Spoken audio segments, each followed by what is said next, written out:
Hello guys, welcome to Fiction Quest. So in this video, we will see, what if Naruto married the Mink Queen, becoming the ruler of Zou and a master of Sulong. If you enjoy these kinds of stories, don't forget to show us some love by hitting the like button and subscribing to the channel. Your support means the world to us. Now, let's start the story. C. Chapter 1. The Isle Where the Heavens Fell. The void was not silent. It screamed. It was a cacophony of tearing reality, a violent, kaleidoscopic tunnel of chakra and dimensional shearing that ripped at the very fabric of Naruto Uzumaki's being. He didn't know which jutsu had gone wrong, or whose desperate, dying gambit had opened this maw. The memories of the Fourth Great Ninja War were already fragmenting, dissolving into a blur of blood, ash, and the horrifying brilliance of infinite Tsukuyomi. His last coherent image was Sasuke's arm reaching out, then severed by blinding white light. Then, nothing but the scream of the void. Kurama was silent. That was the most terrifying part. The great fox, who had roared in his mind since birth, was dormant, their connection muffled by the sheer cosmic pressure pressing down on Naruto.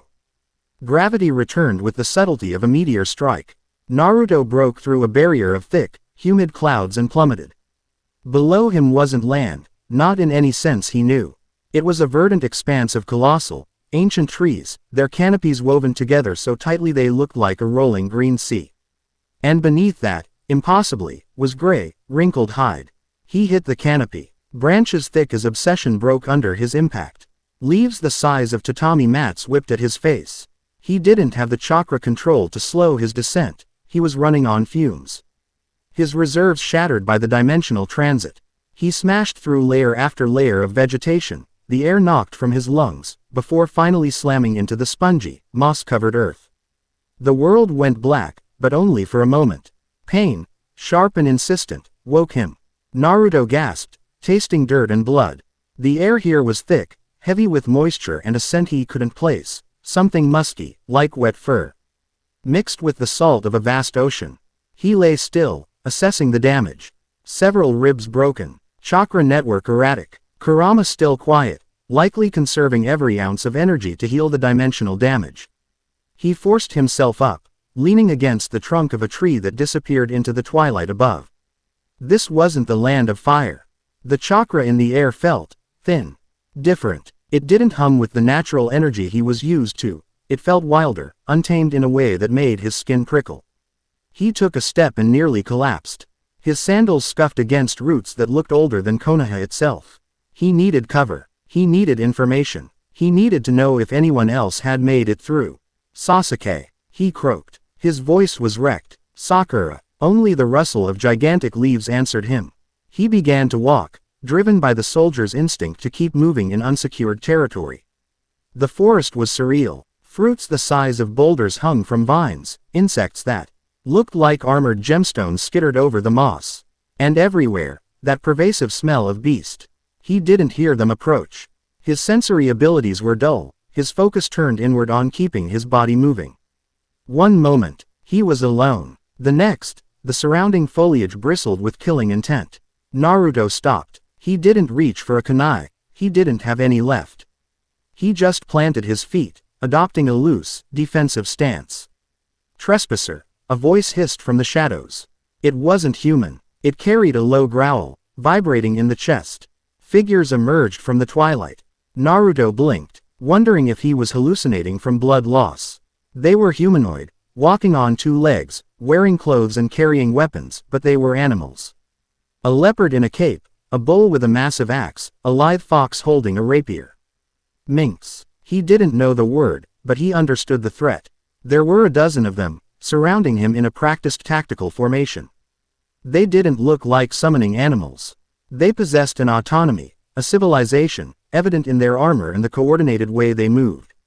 Directly in front of him stood a rabbit woman. She was shorter than him, wearing a short orange dress and a green cape. White fur bristling. Her large ears were engaged, twitching toward him, and her hands were raised in claw-like shapes. Sparks of electricity, actual, blue lightning, danced between her fingers. "Identify yourself," the leopard demanded, stepping forward. He wore a musketeer hat and held a lit cigarette between unparalleled teeth. And state your business in the whale forest. You smell of blood and something else. Something ancient. Naruto looked at them, his blue eyes dim but unbroken. Just fell, he rasped, gesturing vaguely upwards. Did anyone else come through? The rabbit woman, Carrot, narrowed her eyes. She sensed something terrifying rolling off this battered human. It wasn't hockey. It was something deeper, a reservoir of power so vast it felt like standing on the edge of a precipice looking down into a volcano. Yet, he could barely stand. He's lying, Pedro, another mink growled. No one just falls onto Zunisha. He must be with Jack's scouts. At the name, Jack, the tension in the clearing spiked. The electricity crackling around the rabbit woman's hands intensified, buzzing angrily. I don't know any Jack, Naruto said, wiping blood from his lip. Look, I don't want to fight. I just need to rest. We cannot take that risk, Pedro said, his voice grim. He drew his sword. Subdue him. If he resists, kill him. Carrot moved first. She was a blur of white fur and blue sparks. She launched herself at Naruto, her gloved hand forming a claw wreathed in electricity. It was fast, faster than most Jonin. In his prime, Naruto wouldn't have even needed to move. Now, exhausted and broken, he had to rely on pure instinct.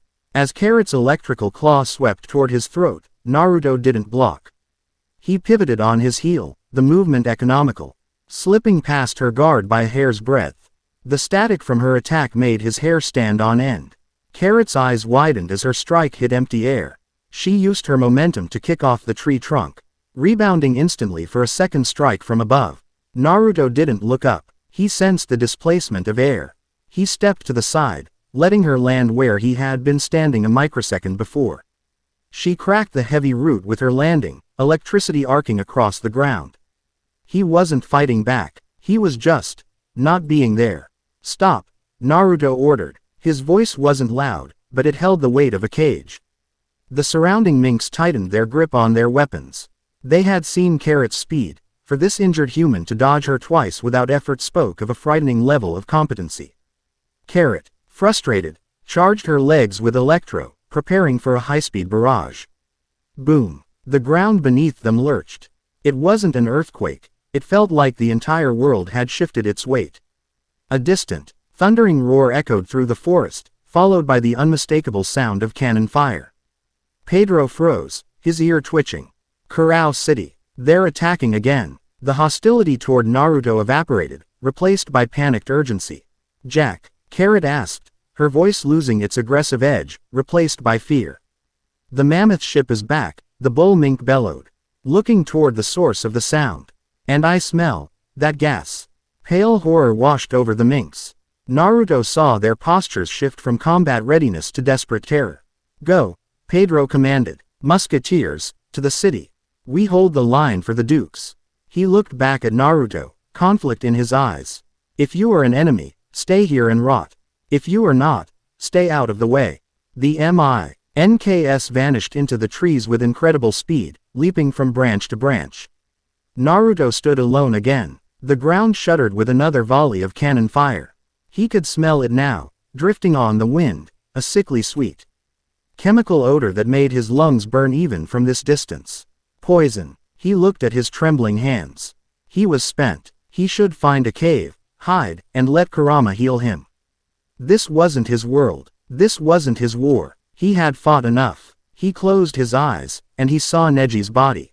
He saw the burning wreckage of Konoha. He heard the screams of people he couldn't save.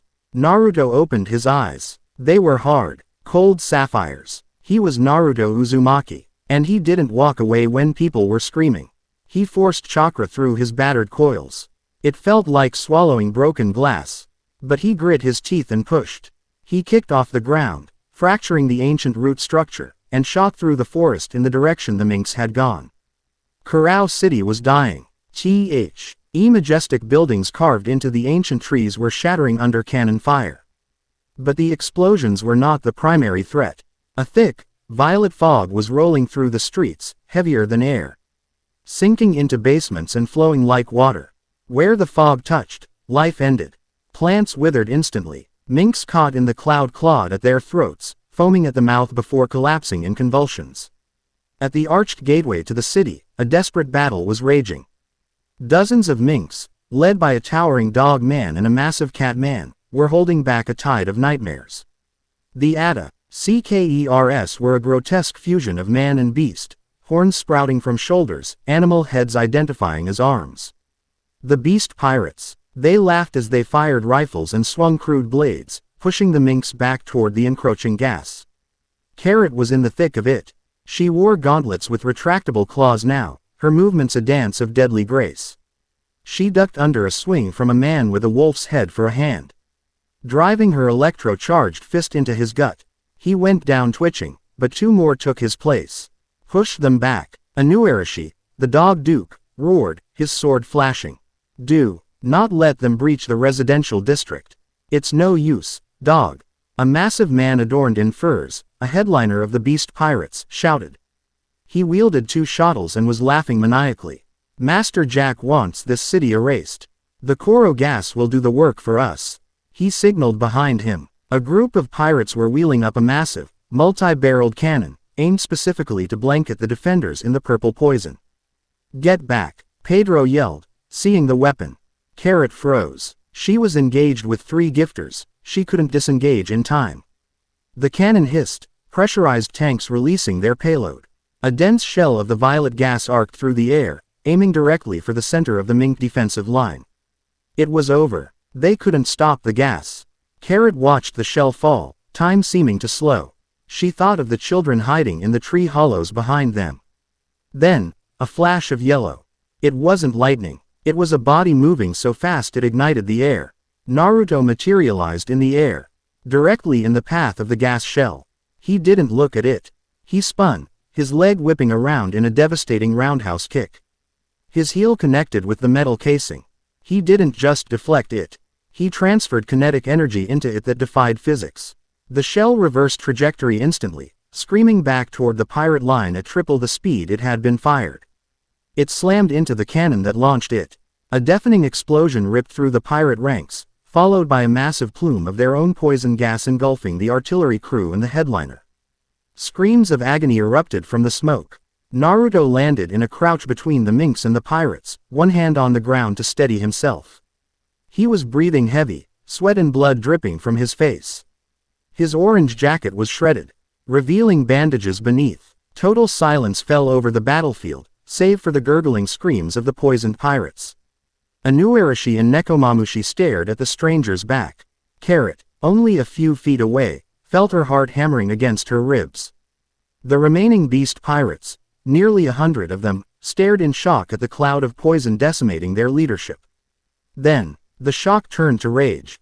Kill him, a gifter roared. Kill the human. The horde charged, a tidal wave of blades, horns, and gunfire. Naruto slowly stood up. He looked at the oncoming army, then glanced back at the violet gas still creeping toward the city from other areas. Kurama, Naruto muttered. Wake up, you lazy rug. I need a loan. Deep within him, a colossal eye snapped open. Do not die, Naruto. We are far from home. A surge of searing, red chakra flooded Naruto's system. It burned away the fatigue, stitched together torn muscle, and flooded him with power. Naruto didn't enter the full cloak. His body couldn't handle it yet, but his eyes shifted from blue to vertical red slits, and his whisker marks deepened. A tangible aura of red energy coated his skin. He held out his right hand. Blue chakra began to swirl, compressing, spinning faster and faster until it formed a perfect sphere. Then, wind element infused it. 4 razor-sharp blades of white wind chakra erupted from the sphere, spinning with a high-pitched whine that sounded like 1,000 screaming birds. The Recentrican. The charging pirates faltered, the instinctual fear of predators warning them of the devastation in that man's hand. Naruto drew his arm back and hurled it. The jutsu didn't fly straight. It curved, expanding as it flew, cutting a swath through the air. It slammed into the center of the pirate horde. It didn't explode in fire. It exploded in a microscopic dome of wind needles. A sphere of blinding white light engulfed 50 pirates. The sound was deafening, a continuous, grinding roar as the wind severed them at a cellular level. Armor, flesh, bone, it was all shredded indiscriminately. When the light faded, there was nothing left but a massive crater and dust. The remaining pirates stopped, weapons shaking in their hands. They looked at the crater, then at the man standing before it. Wind style, Naruto said, bringing his hands together in a seal, his voice echoing with Kurama's growl. He took a deep breath, his chest expanding unnaturally. Futon. Daitapa wind style, great breakthrough. He exhaled. It wasn't a breath, it was a hurricane. A concentrated, actional blast of wind erupted from his mouth. It hit the creeping wall of violet poison gas with the force of a physical wall. The gas didn't just stop, it was blasted backward, torn apart, and RSED out over the edge of the colossal elephant, far away from the city. The sheer force of the wind knocked the remaining pirates off their feet, sending them tumbling like ragdolls. Naruto held the jutsu for 10 seconds, clearing the lungs of the city. When he stopped, the silence was absolute. The poison was gone. Half the pirate force was atomized. The other half was scattered and terrified. Naruto stood tall for a moment, the red chakra fading from his skin, his eyes returning to blue. Then, his knees buckled. The adrenaline crash was instantaneous. The world tilted. Before he hit the ground, a large, soft hand caught him. Nekomamushi, the gigantic cat viper, held Naruto up with surprising gentleness. Inuarashi was there a second later, his expression one of profound awe and calculated assessment. Garchu, Nekomamushi rumbled, the mink greeting sounding strange in the context of battle. That was mighty. Secure the area, Inuarashi barked to the stunned minks. Finish the remaining pirates while they are in disarray. Wanda, Tristan, get a medical team here, now. Carrot walked slowly toward Naruto. She retracted her claw gauntlets. Her large eyes were wide, fixed on the human who was now limp in Nekomamushi's grip. She had seen power before. The Dukes were powerful, Jack was powerful, but this was different. He controlled the wind. He threw a sun made of noise. She stopped in front of him. Naruto forced his eyes open, looking at her. You okay? He mumbled, blood trickling from his nose. Carrot blinked. He had just single-handedly routed an army and saved their city. And he was asking if she was okay. Yes, she whispered. Naruto nodded weakly. Good. His head lolled back, and he finally let the darkness take him. He woke up to the smell of herbs and the feeling of soft linen.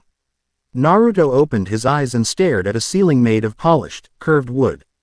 He was lying in a large bed in a room that seemed to be carved out of the inside of a massive tree. Sunlight streamed in through a circular window. He tried to sit up and hissed. His ribs were knit, thanks to Kurama, but his chakra pathways felt like they had been scrubbed with steel wool. You should not move yet, a deep, rumbling voice said. Naruto turned his head. Sitting in a large chair near the bed were two imposing figures. On the left, the massive cat man with a wild mane of blonde hair and robes, smoking a pipe. On the right, the dog man, wearing dark glasses and regal attire. Where am I? Naruto asked, pushing himself up to a seated position despite the warning. You are in the whale tree. In the center of the duchy of Mokomo, the dog man said. I am Duke Inuarashi. This is Master Nekomamushi. We are the rulers of this land. Naruto rubbed his temples. I fell onto a forest. But before that, I saw gray skin. Nekomamushi laughed, a sound like boulders grinding together. Nya ha ha. Sharp eyes. You were on the back of Zunesha. A giant elephant that walks the seas of the New World. A giant elephant walking on the ocean. Naruto processed this. Compared to fighting a goddess on the moon or 10-tailed demons, it wasn't actually the weirdest thing he'd ever heard. I see, Naruto said, accepting it simply because he had no energy to question it. I'm Naruto Uzumaki, a shinobi from far away. Shinobi, Inuarashi tested the word. We have heard tales of such warriors from Wano country. Ninjutsu, something like that, Naruto said. He looked at his hands. The pirates, gone. Inuarashi said, his voice hardening. Those who survived your assault fled the island. You saved Kurao City, Naruto Uzumaki.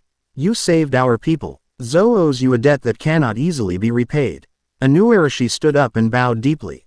Nekomamushi did the same. Naruto waved his hands frantically. No, don't do that. I hate bullies. And I hate poison. His face darkened. I've seen enough of both. The door to the room creaked open. A white head poked through. Duke Inuarashi. Master Nekomamushi. Is he awake? Come in, Carrot, Nekomamushi said warmly. Carrot stepped inside, carrying a basket of fruit. She looked at Naruto, and for a moment, she seemed unusually shy. Her ears slightly drooped. I brought food, she said, placing the basket on the bedside table. Barren corpse. I mean, Brook, said humans need lots of energy to heal. Naruto's stomach gave a loud, demanding growl at the scent of the fruit. He grinned, the expression transforming his battered face, making him look years younger. Thanks, I'm starving. He grabbed an apple-like fruit and bit into it with gusto. Carrot watched him eat. Up close, without the aura of terrifying power, he didn't look like a monster. He looked warm. He had strange markings on his cheeks, like whiskers. That wind technique, Carrot blurted out, unable to contain her curiosity any longer. How did you do it? And the spinning light thing? Was that ninjutsu? You don't use electro. Naruto paused mid-chew. Yeah, ninjutsu. It's complicated. Uses chakra. Chakra, Carrot repeated, testing the word. She stepped closer, her nose twitching as she sniffed the air around him. It smells like lightning before a storm. But also like the sun. Naruto chuckled. Haven't heard that one before. Inuarashi and Nekomamushi exchanged a glance. They had ruled Zou for a long time. They knew power, and they knew character. This human possessed an abundance of both. Rest, Naruto, Inuarashi said. You are safe here. You are a friend of the minks. The dukes left the room, leaving Naruto alone with Carrot. Naruto finished the fruit and looked out the window. He was stranded in a different dimension, on top of a giant elephant, surrounded by talking animals. He had no way home. He didn't even know if his home existed anymore. A profound wave of grief washed over him, threatening to pull him under. He felt a tentative touch on his arm. He looked down. Carrot had placed her gloved hand on his forearm. She wasn't using electro. It was just a gesture of comfort. Minks were tactile creatures. They expressed emotion through touch. You look sad, she said softly. Naruto looked into her large, earnest eyes. There was no guile there, only genuine concern. I lost my way, Naruto said quietly. And I don't think I can go back. Carrot squeezed his arm. Zou is a good place. We are good people. If you cannot go back, you can stay, especially since you're so strong. She smiled, a bright, infectious expression. Maybe you can teach me that wind thing. Naruto managed a weak smile in return. The grief didn't vanish, but the anchor of her touch kept him from drowning in it.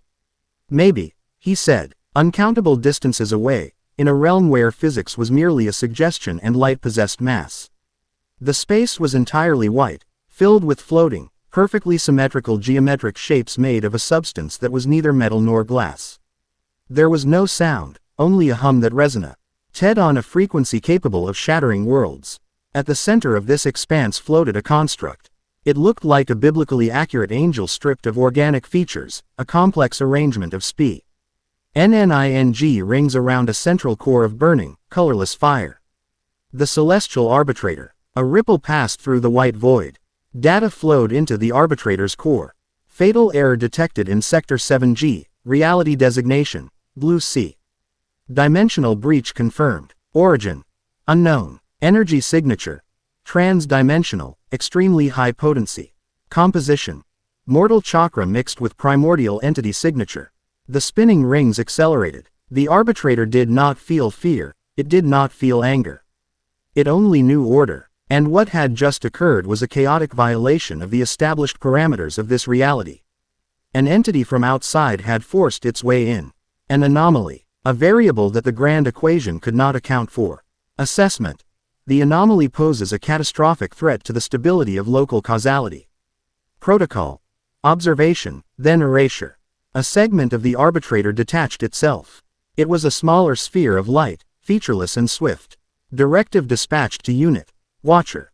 Locate the anomaly. Analyze its capabilities. Prepare for purification. The Watcher vanished, slipping between the folds of space, heading toward the massive biosignature of the ancient elephant wandering the seas. The gears of divine judgment had begun to turn. Chapter 1 End. Chapter 2. A vow under the full moon. The rhythm of Zo was a strange and wonderful thing. Naruto learned it not through explanation, but by living it. He learned the creak and groan of the whale tree in the morning wind, the soft patter of paws during the changing of the guard, and the joyous, unrestrained laughter that echoed through the city during mealtimes. The minks didn't walk. They bounded, leapt, and perched. Life here wasn't lived on the ground. It was a three-dimensional dance in the branches of a titan. He found a purpose in routine. In the mornings, he would train with the musketeers, Inuarashi's elite guard. He didn't teach them ninjutsu. Their bodies weren't built to mold chakra like his, but he taught them principles. The art of the feint.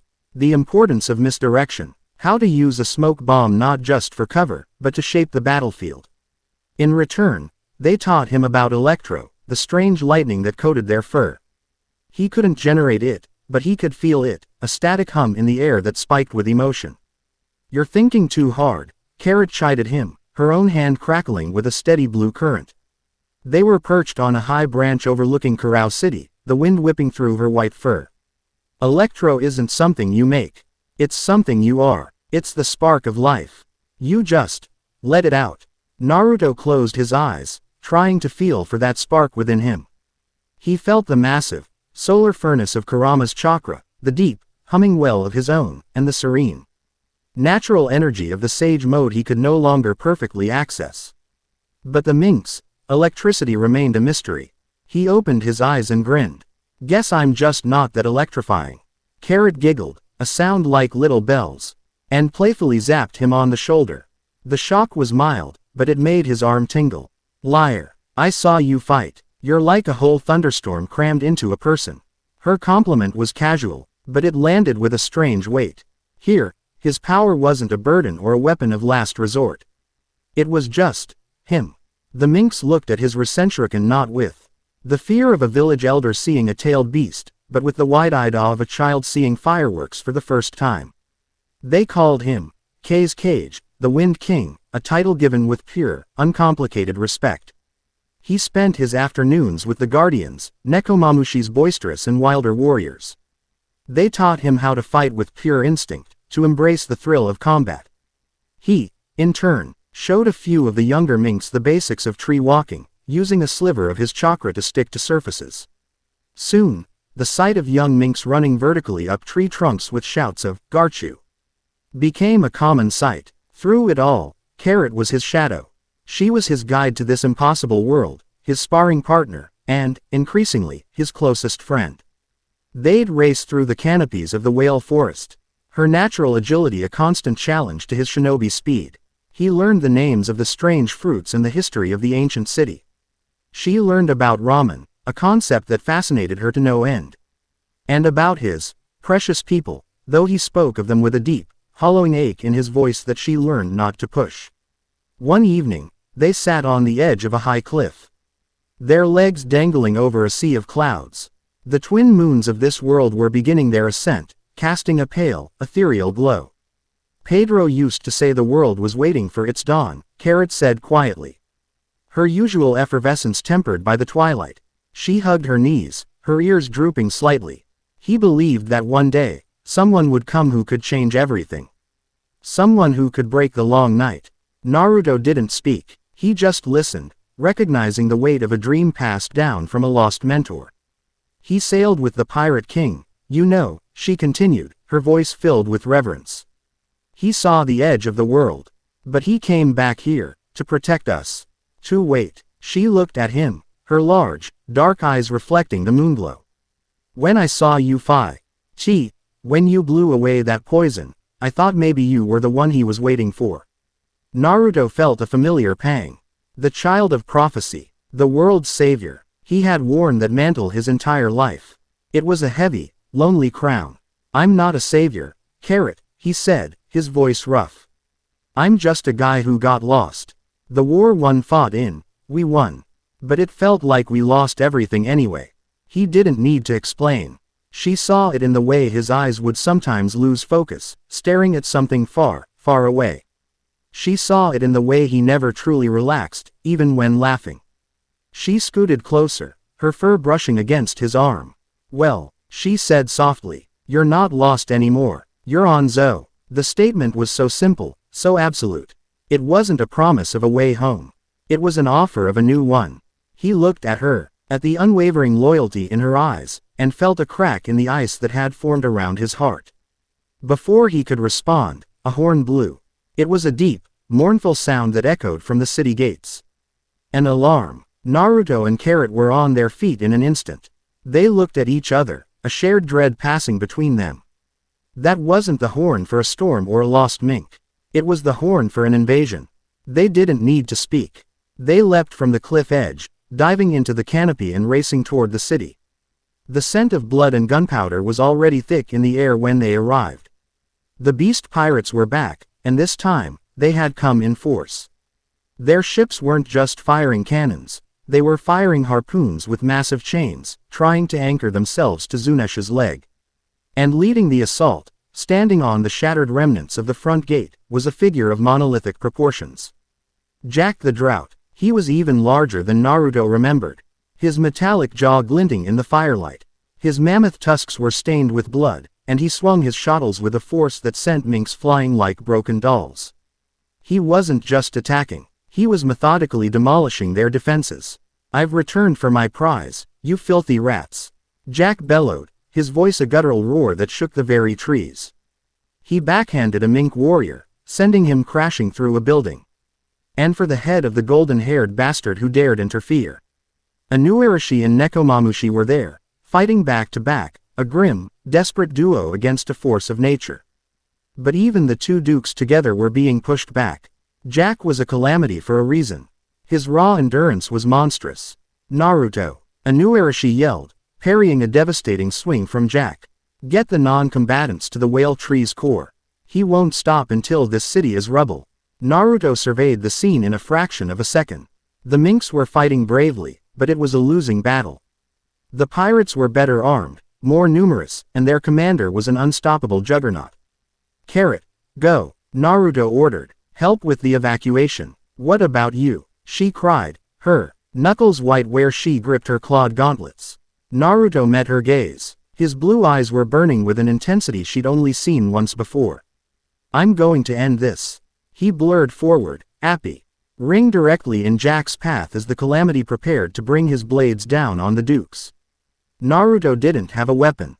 He just raised his arms in a cross-guard block.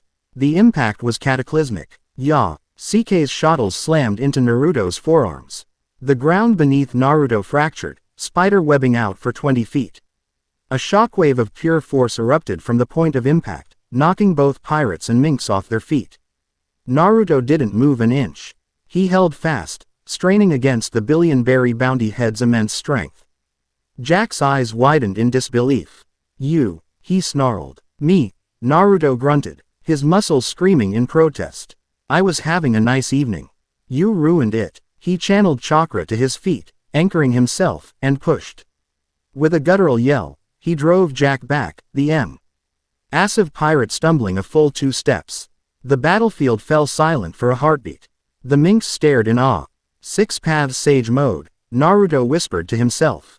The world sharpened. Nature's energy flooded him, a calm, powerful tide that soothed his aching chakra coils. A faint pigmentation appeared around his eyes, and his pupils became a cross of toad and fox. The black t-shirt he wore under his tattered jacket was suddenly adorned with the shimmering white seal of the 6 paths and 9 tomo. He radiated power, not the angry, boiling energy of Kurama's cloak, but something more profound. It was the energy of life itself, focused into a single, decisive point. So, you're more than just a cheap trick, Jack growled, a vicious grin spreading across his face. Good. Killing you will be a pleasure. Jack charged, his movements shockingly fast for his size. Naruto met him head-on. It wasn't a battle of techniques. It was a brawl between monsters. Every punch Naruto threw carried the weight of a mountain. Every swing of Jack's blades could cleave a warship in 2. Their blows met in midair, creating thunderous booms that echoed across Zoe. Naruto was faster, more agile. He flowed around Jack's clumsy, powerful attacks, landing punishing blows to his joints and torso with sage-enhanced taijutsu. But Jack's durability was inhuman. He took a chakra-infused punch that would have turned a normal man to paste and just shook his head, laughing. Is that all? Jack taunted, swinging his trunk-like arm. Naruto was forced to leap back. He was winning the exchange, but it wasn't enough. Jack could absorb this level of punishment all day. He needed something more. He looked up at the sky. Through the canopy, he could see them. The two full moons, hanging like celestial eyes in the night sky. A howl rose from the mink lines. It was a primal, blood-chilling sound. It was picked up by another, then another, until the entire island echoed with the collective cry of a people answering a call that ran deeper than blood. The full moon, Inuarashi breathed, his voice filled with a terrible reverence. Carrot, who had been directing citizens toward safety, stopped and looked up. Her body began to tremble. A white aura, wispy at first, began to coalesce around her. Her fur grew longer, wilder. Her eyes turned a piercing, brilliant red. Her nails elongated into vicious claws, and her ears stretched. Becoming more elegant, more feral. She threw her head back and released a piercing shriek. It was a transformation born of moonlight and instinct. She grew taller, her form becoming sleek and powerful. The cute rabbit girl was gone, replaced by a terrifyingly beautiful avatar of lunar fury. Sulong. All around the battlefield, the minks were transforming. Wanda, the canine mink, became a majestic white wolf of impossible size. The guardians turned into hulking beasts of raw power. They were no longer soldiers. They were a force of nature unleashed. Carrot, in her Sulong form, locked her crimson eyes on Jack. She didn't speak. She just vanished. She reappeared in front of Jack, a streak of white lightning. Before the calamity could even register her presence, she drove her claws deep into his side. Gah! Jack roared in pain and surprise, stumbling back. Carrot didn't stop. She moved with a speed that defied the eye, a phantom of vengeance. She raked his back, dodged a panicked swing of his shuttle, and landed a powerful kick to his metallic jaw that sent him skidding across the ground. Naruto watched, his sage senses reeling. Her power level had skyrocketed. It was raw, untamed, and utterly magnificent. The other Sulong transformed minks tore into the beast pirates' ranks. The one-sided battle instantly became a one-sided slaughter. The pirates, who had been laughing moments before, were now screaming as elegant, white-furred demons ripped them apart with electro-charged claws. Jack roared in fury, swatting Carrot away. She flew through the air but landed gracefully, unharmed. Ready to charge again. Enough! Jack bellowed. He began to transform, his body swelling, his skin turning gray and leathery. He grew to an impossible size, his human form giving way to that of a full, colossal mammoth. His trunk whipped around, smashing a building to splinters. Now, he was a true calamity. Master Nekomamushi, Duke Inuarashi. Naruto yelled, not taking his eyes off the mammoth. We hit him together. Aim for the legs. The two dukes, also in their Sulong forms, nodded grimly. Naruto created two shadow clones. All three began forming Rasengan. But these weren't normal Rasengan. Infused with Six Paths chakra, they glowed with the light of a miniature sun. Let's go, Carrot, Naruto yelled. She needed no other encouragement. She shot forward, a blur of white, running up Jack's massive, charging body as if it were flat ground. She drew his attention, her claws tearing at his eyes. As Jack thrashed, trying to dislodge her, the dukes struck. Nekomamushi, a whirlwind of claws and lightning, shredded the muscle and tendons in Jack's left hind leg. Inuarashi, a blur of sophisticated sword strikes, did the same to the right. The mammoth bellowed in pain, his legs buckling. Now, Naruto roared. He and his clones leapt into the air, soaring above the kneeling mammoth. Sage Art. Massive Rasengan Super Barrage. 3 suns fell from the sky, slamming into Jack's head and spine with unimaginable force. The explosion was immense. It didn't burn, it concussed. The very air seemed to fold in on itself. The ground shattered, and Jack's mammoth form was driven face first into the crater. The sound of cracking bone echoing even over the blast.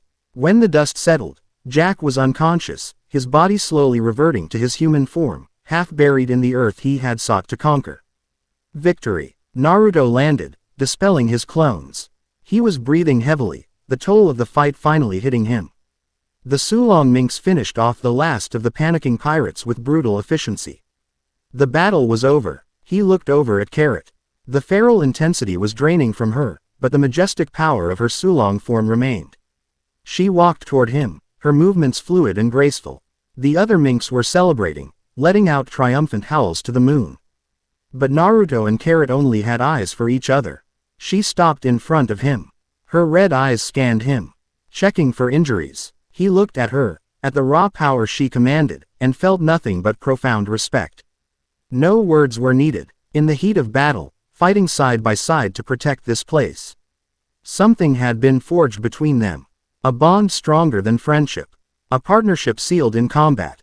Under the light of the full moon, surrounded by the wreckage of their battlefield, they shared a look. It was a vow, a silent, mutual promise that neither of them would ever have to stand alone in defense of their home again. They would protect Zoe, together, hidden in the shadows of a high branch. Untouched by the chaos, the Watcher observed. Its spherical form shimmered, processing the flood of data. Anomalies power output classified. Level. Catastrophic. New variable detected. Sulong, phenomenon. Primal energy amplification via lunar radiation. Synergistic effect with anomalies. Sage mode, confirmed. Threat assessment revised. The anomaly is not merely a contaminant. It is an evolutionary catalyst. Its presence is accelerating the power growth of local life forms. The Watcher's directive was clear. Observation was complete. The time for subtle analysis was over. Report transmitted to Celestial Arbitrator. Anomaly designated Omega level threat. Standard purification protocols insufficient. Recommend immediate strategic intervention. The sphere of light dissolved into the air. Its mission complete. The quiet, indifferent judgment of a god was about to fall upon the unsuspecting island. Chapter 2 End. Chapter 3. The King's Gambit and the Queen's Heart.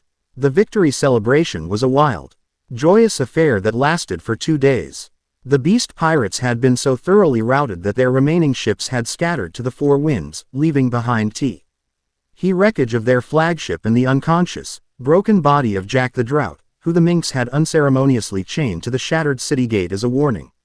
Music, a raucous and percussive rhythm unique to the minks, echoed through the repaired streets of Kurao City. Barrels of nutty ale were rolled out, and a great feast was held in honor of their saviors, the Sulong warriors and their cage.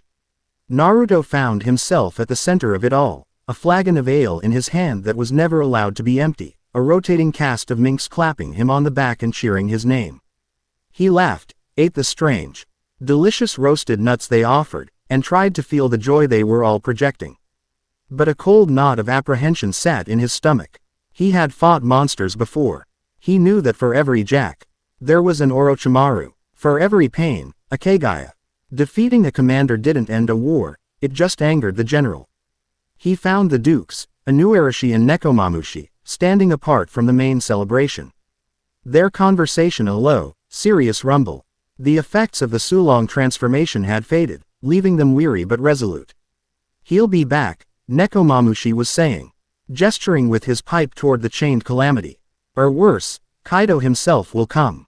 "Kaido has not set foot on this island in 20 years, Inuarashi countered, his arms crossed. "He will send another all-star. Perhaps queen, or even king. Jack's defeat will be seen as an insult that must be answered. Nya ha ha. And we will greet them with claw and sword." Nekomamushi grinned, but it was a grim, tired expression. "But we paid a heavy price. Our Sulong form is a desperate gamble, not a sustainable defense. We cannot rely on the full moon to save us every time." They both turned as Naruto approached, their expressions shifting to one of respect. "Naruto," Inuarashi greeted him with a nod. "You should be celebrating. This victory is yours." "This was a battle," Naruto said, his voice low. "The war is still coming. This, Kaido, he's the one in charge. He is an emperor of the sea," Inuarashi confirmed. "A being closer to a force of nature than a man. His obsession is Wano country, but his reach is long. Jack's failure will not be tolerated." Naruto stared out at his new friends, the minks dancing, laughing, their children chasing each other with wooden swords. He saw the life, the vibrancy, the fierce loyalty of this place. It was a chaotic, loud, furry reflection of the home he had lost. The thought of a monster like Kaido bringing his war here, of this place becoming another casualty in another endless conflict, made his blood run cold. Then we have to be ready, Naruto stated simply. Nekomamushi and Inuarashi exchanged a long, meaningful look. It was a silent conversation that had clearly been happening long before Naruto arrived. Your strength is a godsend, Naruto, Inuarashi began, his tone formal. But strength alone is not enough to protect a nation. A nation needs a symbol, a unifying presence that can rally every soul to its defense. The Minks are a proud, stubborn people, Nekomamushi added, taking a drag from his pipe. We are split by the sun and moon. We follow Inuarashi during the day, and me during the night. It is a tradition that has served us, but it is also a division. Against an emperor, any division is a weakness. Naruto listened, sensing this was more than a simple war council. This was a prelude to something significant. We need a single ruler, Inuarashi stated, his gaze unwavering. One king, recognized by both day and night, to lead all of Zou. He paused, letting the weight of his words settle. We believe that king should be you. Naruto blinked. The ale suddenly felt very weak. Me, a king. I'm not a king. I'm a shinobi, a fighter. You are a leader, Nekomamushi corrected. We saw it on the battlefield. You do not just fight, you command. You inspire. But an outsider, even one as powerful as you, cannot simply be given a crown. It must be earned. It must be woven into the fabric of our tribe. The two dukes turned in unison as a figure approached them. It was Carrot, her white fur almost glowing in the firelight. She carried a tray of grilled fish, her usual bright smile on her face, but she slowed as she sensed the gravity of the conversation. Duke, Master, she greeted them, bowing her head slightly. Naruto. Inuarashi placed a gentle hand on her shoulder. Carrot, you are a hero to our people.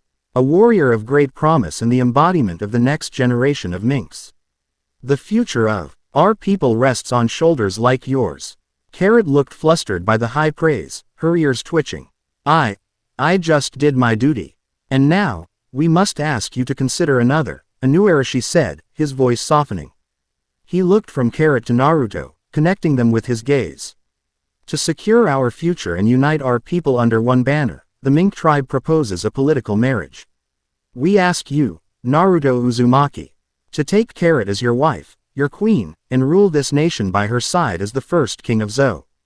The music of the festival seemed to fade into a distant hum.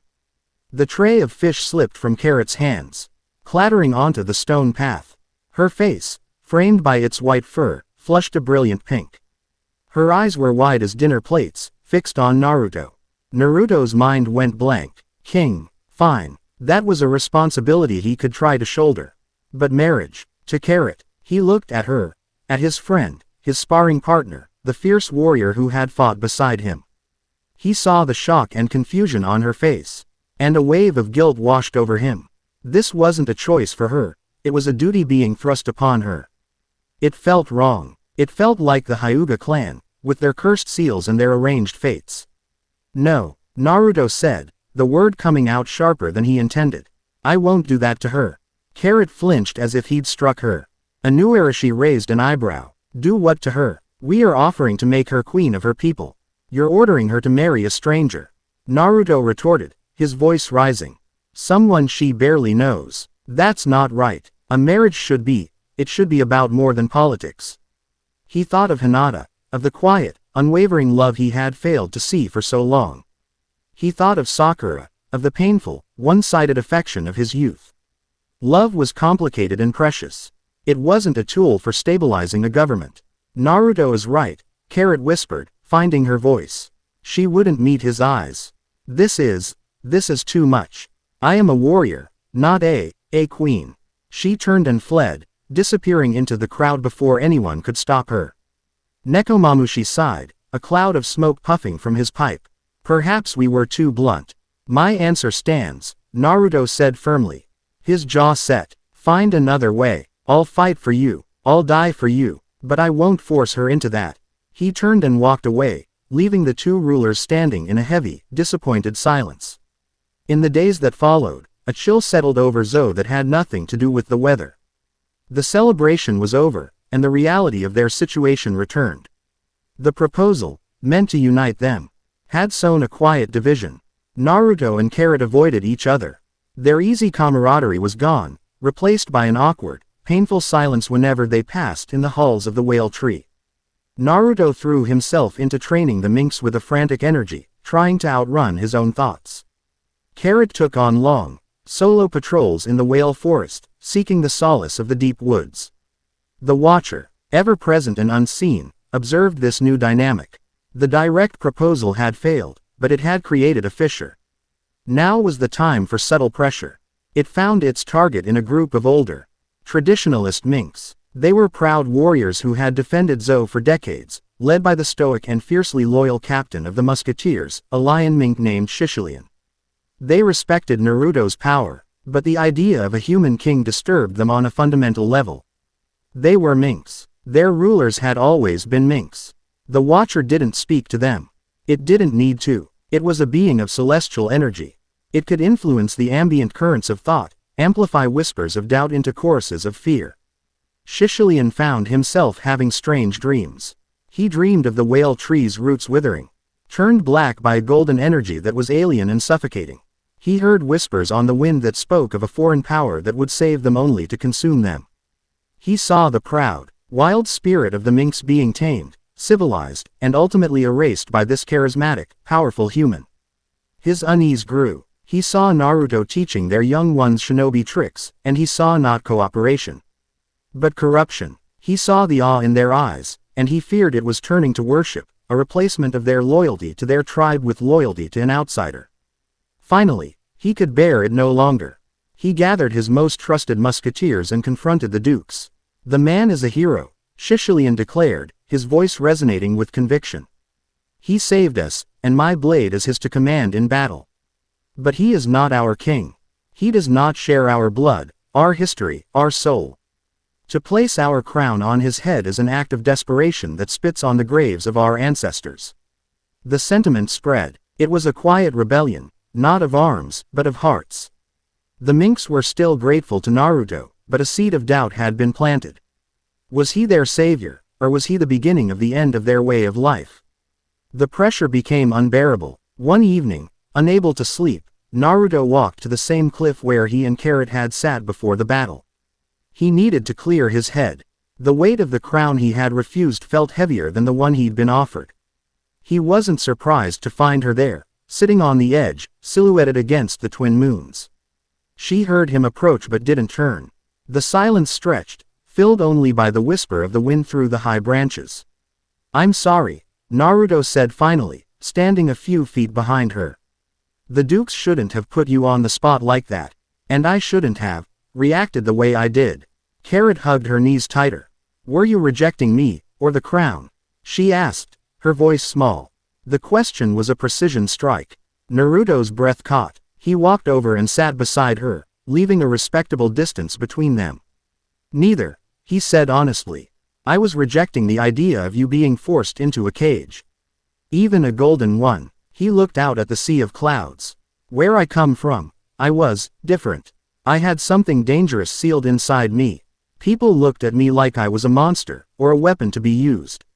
It took a long time for them to see me. The real me." He paused, the confession costing him more than he expected. "When Inuarashi made that proposal, all I could see was them doing the same thing to you. Using you, using us, tying you to a weapon to protect their city. And I hated it." Carrot finally turned to look at him. In the moonlight, her eyes were soft and luminous. "You think you're a weapon, aren't I?" he asked with a bitter smile. "I show up, a giant Rasengan solves the problem. That's what I'm good for." "That's not what I see," she said, her voice gaining strength. "I see someone who blew away a poison cloud when he could have stayed hidden. I see someone who stood in front of a monster to protect our leaders. I see someone who is sad and lonely but still tries to make our children laugh." She scooted a little closer. "When the dukes made the proposal, I was scared. And shocked. But I wasn't angry." She looked down at her hands. "The scariest part wasn't the idea of being your queen. It was the thought that, one day, you might find a way home and leave. And Zou would be less bright without you." Her honesty was a physical blow. It shattered his defenses. He saw her not as a princess in a political game, but as a person who saw past the power, past the Jinchuriki, and saw him. And he realized, with a startling clarity, that he saw her, too. He saw her fierce loyalty, her boundless energy, her hidden insecurities, and the incredible strength of her heart. Carrot, he began, his own voice thick with emotion. Before he could finish, a new voice cut through the night. Sharp and authoritative. There you are. Shishilian stood on the path leading to the cliff, flanked by 2 other lion minks. His expression was stern, his hand resting on the hilt of his rapier. The city is troubled, Shishilian said, his gaze fixed on Naruto. They speak of a human king. They are confused. They are afraid. Naruto stood up, placing himself slightly in front of Carrot. I've already refused the title. Refusing the crown does not erase the idea, Shishilian countered. You have defeated a calamity. We know your strength. But a king must be more. He must unite his people. There are those among us who fear an outsider's rule. What is your answer to them? He drew his blade, its tip gleaming in the moonlight. I challenge you, Naruto Uzumaki. Not to a duel of supremacy, but to a trial of heart. Prove you understand the soul of the minks. Prove you are worthy of the loyalty you have been given, not just as a guardian, but as a leader. This was it, the doubt given voice, given form. Naruto looked at Shishilian's proud, challenging face. He looked back at Carrot, who was now standing, her expression a mixture of fear and faith. He could fight Shishilian and win easily. But that would only prove the lion's point, that his only answer was force. He had to do something else. He had to be something more. I accept, Naruto said. The trial was held in the main square of Kurao, under the watchful gaze of the dukes and hundreds of assembled minks. The air was thick with tension. Shishilian stood in the center, his arms crossed. Avenue saved our bodies from the poison of our enemies. But many fear your presence could poison our spirit. They fear our culture will be washed away by your power. How do you answer this charge? Naruto walked forward, unarmed. His expression calm. He didn't look at Shishilian. He looked at the crowd, at the faces filled with hope, fear, and uncertainty. He's right to be cautious, Naruto said, his voice carrying across the silent square. You are a proud people with a long history. I am an outsider, a stranger who fell from the sky. You don't know my past, my customs, or my home. To fear the unknown is not cowardice, it is wisdom. Quote, he met Shishilian's gaze directly. I cannot become a mink. I cannot erase my past. And I will not ask you to abandon your traditions. A king who demands his people change to suit him is not a king. He is a tyrant. He took a deep breath. But a king's first duty is to protect his people. And I know that Zou is not safe. More jacks will come, and I will stand here and fight every single one of them. But I cannot do it alone. I need you, all of you, united. He turned back to the crowd. So, I will not be the king that Shishilian fears. I will not be an absolute ruler. He raised his voice. If I am to be your king, then it will be as the shield of Zou. I propose the creation of a royal council, to be led by myself and, by Queen Carrot. He glanced at her, a silent question in his eyes. And she gave a small, almost imperceptible nod. The dukes will hold permanent seats. The commander of the musketeers, he nodded to a stunned Shishilian, will hold a seat. The leader of the guardians will hold a seat. We will rule together. No decision will be made without the consent of the council. My power will not be my own, it will belong to the council. To be wielded in defense of every citizen of this nation. A wave of murmurs swept through the crowd. This was unprecedented. He wasn't consolidating power. He was formalizing its distribution. He was making himself accountable to them. Shishilian stared, his mind reeling. He had expected a speech, a challenge, a display of power. He had not expected an act of brilliant, humble statecraft. Naruto had not defeated his argument. He had embraced it and forged it into the very foundation of his proposed rule. He saw the wisdom in it instantly. It preserved their traditions, honored their existing leaders, and harnessed Naruto's power without letting it overwhelm their culture. Shishilian sheathed his rapier with a sharp click. He walked forward, stopped before Naruto, and then did something that stunned the entire nation. He knelt. My apologies, Your Majesty, Shishilian said, his voice thick with emotion. My fear blinded me. You do not have the blood of a mink, but you have the heart of a true king." For a moment, there was silence. Then, one by one, the other minks began to kneel. The guardians, the musketeers, the citizens. A wave of acceptance and loyalty washed over the square. Inuarashi and Nekomamushi smiled, a shared look of profound relief passing between them. Naruto looked at the sea of bowing heads and felt a lump in his throat. They weren't kneeling to a weapon. They were kneeling to an idea. He looked over at Carrot, who was walking toward him, a radiant, cheerful smile on her face. The political proposal was ash.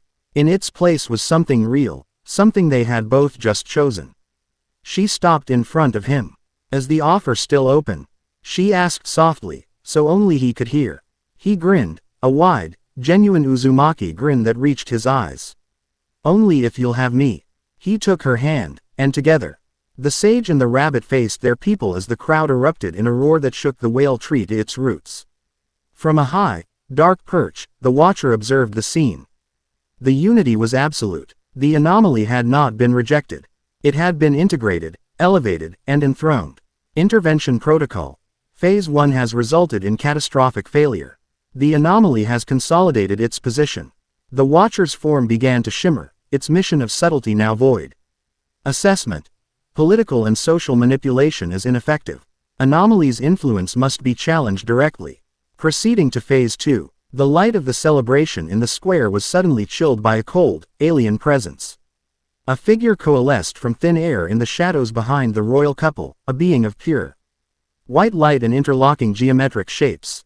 Its voice was not a sound, but a thought imprinted directly into the minds of every mink in the square, a thought that cut through the joyous noise like a shard of ice.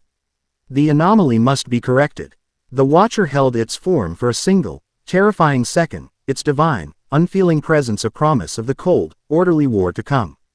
Then, it vanished. The celebration died, replaced by a stunned, fearful silence.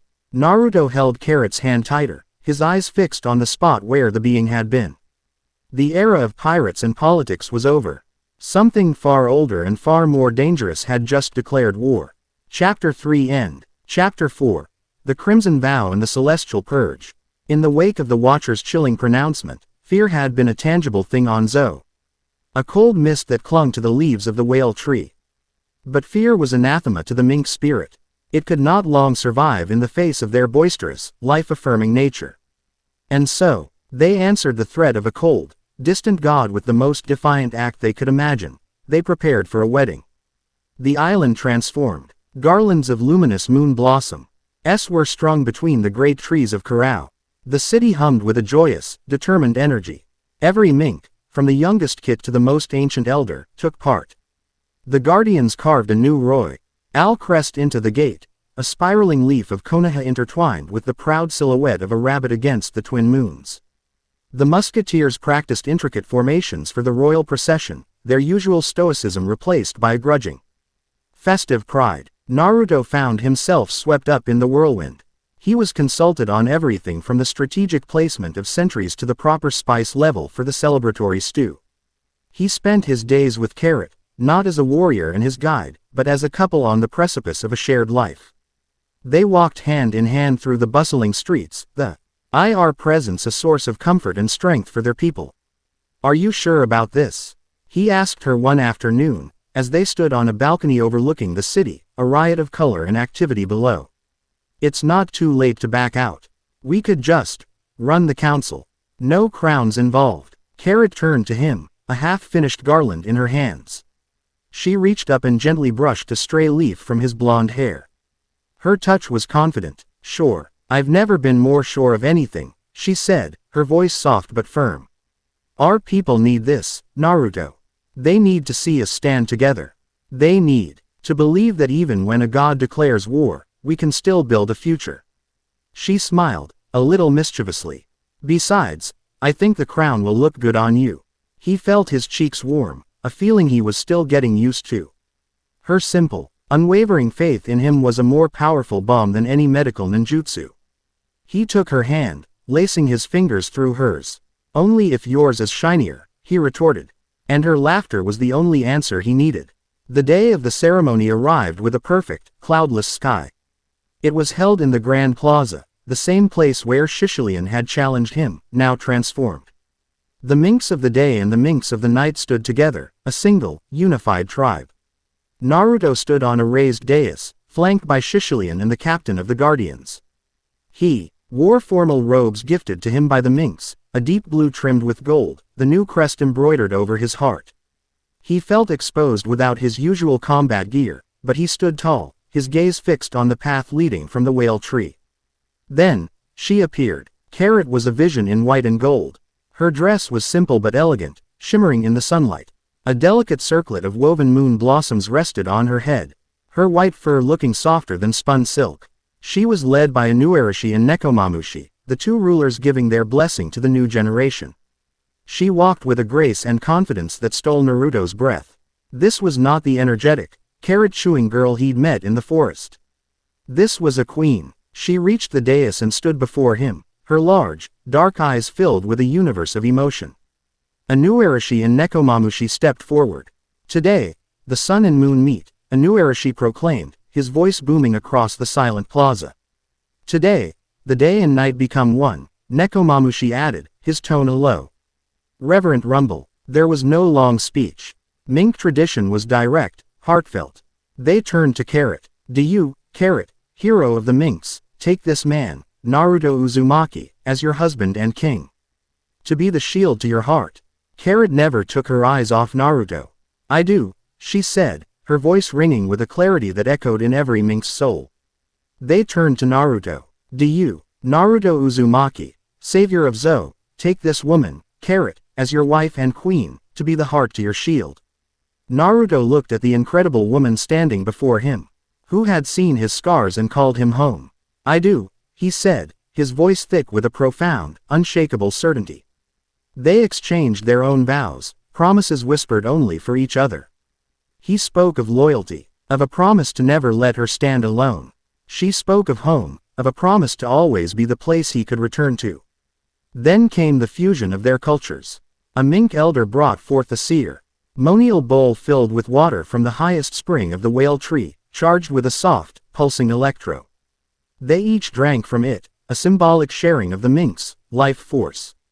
Then, Naruto product, ed two simple rings he had spent the last week carving from a fallen branch of the whale tree. They weren't perfect, but they were filled with his chakra, a warm, constant presence. He slipped one onto her finger, and she slipped its match onto his. Then by the will of the people and the spirit of Zunisha, the dukes declared in unison, we pronounce you king and queen of Zou. A roar of pure, unadulterated joy erupted from the crowd. Garchu. They cheered, a thunderous wave of love and support. Naruto grinned, a wide, true smile that crinkled the corners of his eyes. He leaned in, and his first act as king was to kiss his queen. The celebration that followed was legendary even by mink standards. Long tables groaned under the weight of food and drink. Music and laughter filled the air. Naruto, with Carrot by his side, moved through the crowd, a king and queen not above their people, but among them. He arm wrestled with guardians, shared jokes with the musketeers, and promised the children he would teach them a new, even cooler version of tree walking. For the first time since the end of the war, he felt a profound sense of peace. The grief was still there, a scar on his soul, but it was no longer an open wound. He had found it, a new home, a new family, a new precious person to protect. He watched Carrot laughing with Wanda and Tristan, her face alight with a happiness so pure it made his heart ache. This was worth fighting for. This was worth dying for. He looked up at the sky, a brilliant, endless blue. The threat of the Watcher felt like a fading nightmare in the bright light of this perfect day. That was when the first star fell. It wasn't a meteor. It didn't burn. It was a speck of absolute blackness that streaked across the sky, growing larger as it descended. It moved with an unnatural, calculated trajectory, aimed not for the city, but for the forest just beyond the walls. The music faltered. The laughter died. 1,000 mink faces turned upward, their instincts screaming that something was wrong. The black star didn't crash. It didn't impact. It touched the ground, and a perfect sphere of the forest 50 meters wide simply ceased to exist. One moment, there were ancient trees, mossy earth, and vibrant life. The next, there was a perfectly smooth, concave bowl of gray, featureless nothingness. No dust, no sound, just erasure. From the center of that gray wound, a figure rose. It was humanoid, tall and slender, composed of a material that seemed to drink the light around it, a piece of void-given form. It had no face, no features, only a flawless, obsidian-like surface. It was a purifier, an antibody of reality. It turned its featureless head toward Karao City and began to walk. "Get the civilians to the whale tree," Naruto bellowed, his voice instantly shifting from celebratory to the hard, clipped tone of a field commander. "Shishilian, form a perimeter. Do not engage directly. That thing is not normal." The minks, trained by weeks of Naruto's drills and their own warrior instincts, reacted instantly. The celebration became an orderly, panicked evacuation. The purifier walked with a slow, inexorable pace. It didn't deviate, it didn't hurry, and with every step it took, the ground beneath its feet, the trees in its path, the very air around it, were unmade, turning into the same gray nothingness. "Electro attacks, now!" Nekomamushi roared from atop a building. 100 minks unleashed their power. A storm of blue lightning converged on the purifier. The bolts struck its smooth surface and vanished without a sizzle, absorbed into the void. It didn't even flinch. "It's no use," Shishilian yelled, drawing his rapier. "Musketeers, with me. We'll sever its legs." He led a dozen of his best warriors in a charge. "No, wait," Naruto yelled, but it was too late. Shishilian was a blur of motion, his blade a silver streak aimed at the purifier's knee. But as his sword entered the being's immediate proximity, the fine steel began to dissolve, flaking away into gray dust before it ever made contact. Shishilian's eyes widened in horror as the effect crept up his blade toward his hand. In a flash, Naruto was there. He grabbed Ed Shishilian by the collar and yanked him back with sage-enhanced strength, pulling him out of the erasure field a microsecond before it would have claimed his arm. "Fall back," Naruto commanded, his voice leaving no room for argument. "All units, fall back. It will erase anything that touches it." The minks retreated, a wave of true terror finally breaking through their courage. This wasn't an enemy they could fight. It was a walking plague. How do you kill a thing that is itself a form of death? The purifier reached the city wall, a magnificent structure that had stood for 1,000 years. It placed a hand on the stone. The stone, and the entire section of wall connected to it, dissolved into gray silence. Naruto stood before it, Carrot now at his side, her white wedding dress a stark contrast to the encroaching emptiness. He was in Six Paths Sage mode, his senses screaming at him. The purifier wasn't made of chakra. It wasn't even made of matter in a way he understood. It was a localized distortion. A mobile piece of code in reality's program with a single instruction: delete. "We can't hit it," Carrot said, her voice tight with disbelief. "It just unmakes things. Then we can't use a physical attack," Naruto reasoned, his mind racing faster than it ever had. "It's not a being, it's a concept. A walking jutsu. You don't break a jutsu by punching it. You break it by overwhelming it with a stronger one." The purifier stepped into the city proper, erasing the path, the nearest building, the beautiful garlands of moon blossoms. Panic was beginning to turn into a rout. "That's it," Naruto yelled, a desperate, brilliant idea striking him like lightning. "It's all order. Cold, perfect, logical erasure. The opposite of that isn't destruction. It's life. It's chaos. It's you." He turned to Carrot, his eyes blazing. "Everyone," he roared, his voice amplified with chakra so it boomed across the entire city. "All minks, do you trust your king?" A hesitant but resounding "yes" answered him. "Then listen to me. I need your power. I need your electro. All of it. Don't fire it at that thing. Fire it at me. Now." The order was insane. 100 minks focusing their HTNING on one person should have vaporized him. But they had seen him hold back a calamity. They had seen him reason with their proudest warriors. They had just sworn their loyalty to him. Carrot didn't hesitate for a second. She trusted him absolutely. She spun around, placed both her hands on the royal crest on his back, and unleashed every volt of her being into him. "Do it," she shrieked to the others. Her trust was the spark that lit the fire. Shishilian, the Dukes, the Guardians, every mink warrior still on the field, turned and poured their collective energy into their king. A tempest of blue lightning, a storm of pure life force, converged on Naruto. His body arched back with the sheer influx of power. It should have killed him.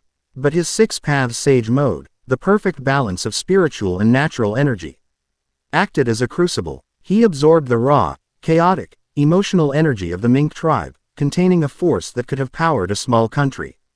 His own chakra flared, a golden sun against the blue storm. He held out his hand, forcing the combined energy into a single point. He molded it with his wind nature, a technique he knew better than his own name. A Rasenshuriken began to form. But it was unlike any he had ever created. It was not blue or yellow. It was a sphere of pure, blinding white light, the size of a boulder, crackling not with the sharp sound of wind, but with the roar of 1,000 thunderstorms. It hummed with the untamed, chaotic, vibrant life force of an entire people. The purifier was only 50 feet away, the wave of nothingness threatening to engulf them. Sage art, Naruto bellowed, his voice distorted by the sheer power coursing through him. Garchu Rasenshuriken. He hurled it. The attack didn't fly so much as it warped the space in front of it. It did not aim to cut. It did not aim to explode. It was a tidal wave of pure, chaotic life aimed at a creature of perfect, sterile order. The white sphere hit the purifier. For a moment, there was no sound. The purifier's perfect, light-absorbing surface met the chaotic, light-generating energy of the attack. And the program crashed. The purifier's form began to glitch violently. Its obsidian skin flickered, revealing lines of geometric code beneath. It spasmed, its shape distorting as the vibrant, illogical energy of life overwhelmed its cold, simple directive. A wave of pure, static and corrupted data washed over Naruto's senses, not a scream of pain, but the shriek of a system suffering a fatal error. The purifier didn't explode. It shattered. It broke apart into millions of motes of dark light, like a reflection in a broken mirror, and then, it and the energy of Naruto's attack simply vanished. The silence that followed was heavier than any sound. The immediate threat was gone. But a long, ugly scar of gray nothingness now cut from the forest to the heart of their city, a permanent wound on the face of Zou. Naruto fell to one knee, the golden aura of his sage mode flickering and dying. The borrowed power vanished, leaving him utterly drained, trembling with exhaustion. Carrot was there instantly, her arms around him, holding him up. The wedding celebration was forgotten. The Minks slowly emerged from their hiding places, staring at the scar, then at their new king and queen. The joy was gone, replaced by a grim, unified resolve. Naruto leaned on his wife, his breath coming in ragged gasps. Their wedding day, their coronation, and their first battle in a war against a god. They stood together, the king and queen, looking at the wound in their land. The weight of their crowns, once symbolic, was now crushingly real. This was not a victory. It was a message, a test, and they both knew, with absolute certainty, that the real war was just beginning. Chapter 4 End. Chapter 5. Reign of the Sage King. The morning after the wedding was silent. The joyous garlands of moon blossoms hung limp and lifeless, their glow extinguished. A cold wind blew across the plaza, carrying with it a sense of profound violation. It flowed over the long, ugly scar of gray nothingness that cut through their city, a wound that felt like a glimpse into the heat death of the universe. The Minks did not cheer. They did not celebrate their survival. They gathered in quiet, grim clusters, staring at the gray scar, the place where the world had been unmade. The purifier was gone, but its presence lingered, a metaphysical stain on their home. Naruto stood on the balcony of the whale tree, Carrot beside him. He hadn't slept. His wedding robes had been replaced with his battered shinobi gear. The simple carved ring on his finger felt heavier than a mountain. He was a king now. A king of a nation that had just been targeted for erasure by a god. "They're scared," Carrot whispered, her hand finding his. Her fur was bristled, her ears low. The fear of her people was a current she could feel in her own bones. "I've never seen them like this. Not even with Jack. This is different. This is a fear of the unknown." Quote, "The unknown is now the enemy," Naruto said, his voice hard. He turned from the balcony and walked back into the newly established council chamber. The dukes were there, as were Shishilian and the hulking bear Mink who led the guardians, along with a few of the wisest Mink elders. Their faces were etched with a weariness that went beyond the physical. The old ways are finished, Naruto announced, his voice cutting through the somber silence. He unrolled a large, hand-drawn map of Zou onto the central table. Our defenses are built to repel pirates and invaders. We are warriors, not soldiers. We fight with passion and strength. But we can't punch a god. We can't bite an enemy that can erase matter. Shishilian bristled. Are you saying the Mink way is weak? I'm saying it's not enough anymore, Naruto countered, his gaze firm but not unkind. We have to be smarter. We have to be faster. We have to become a unified military force.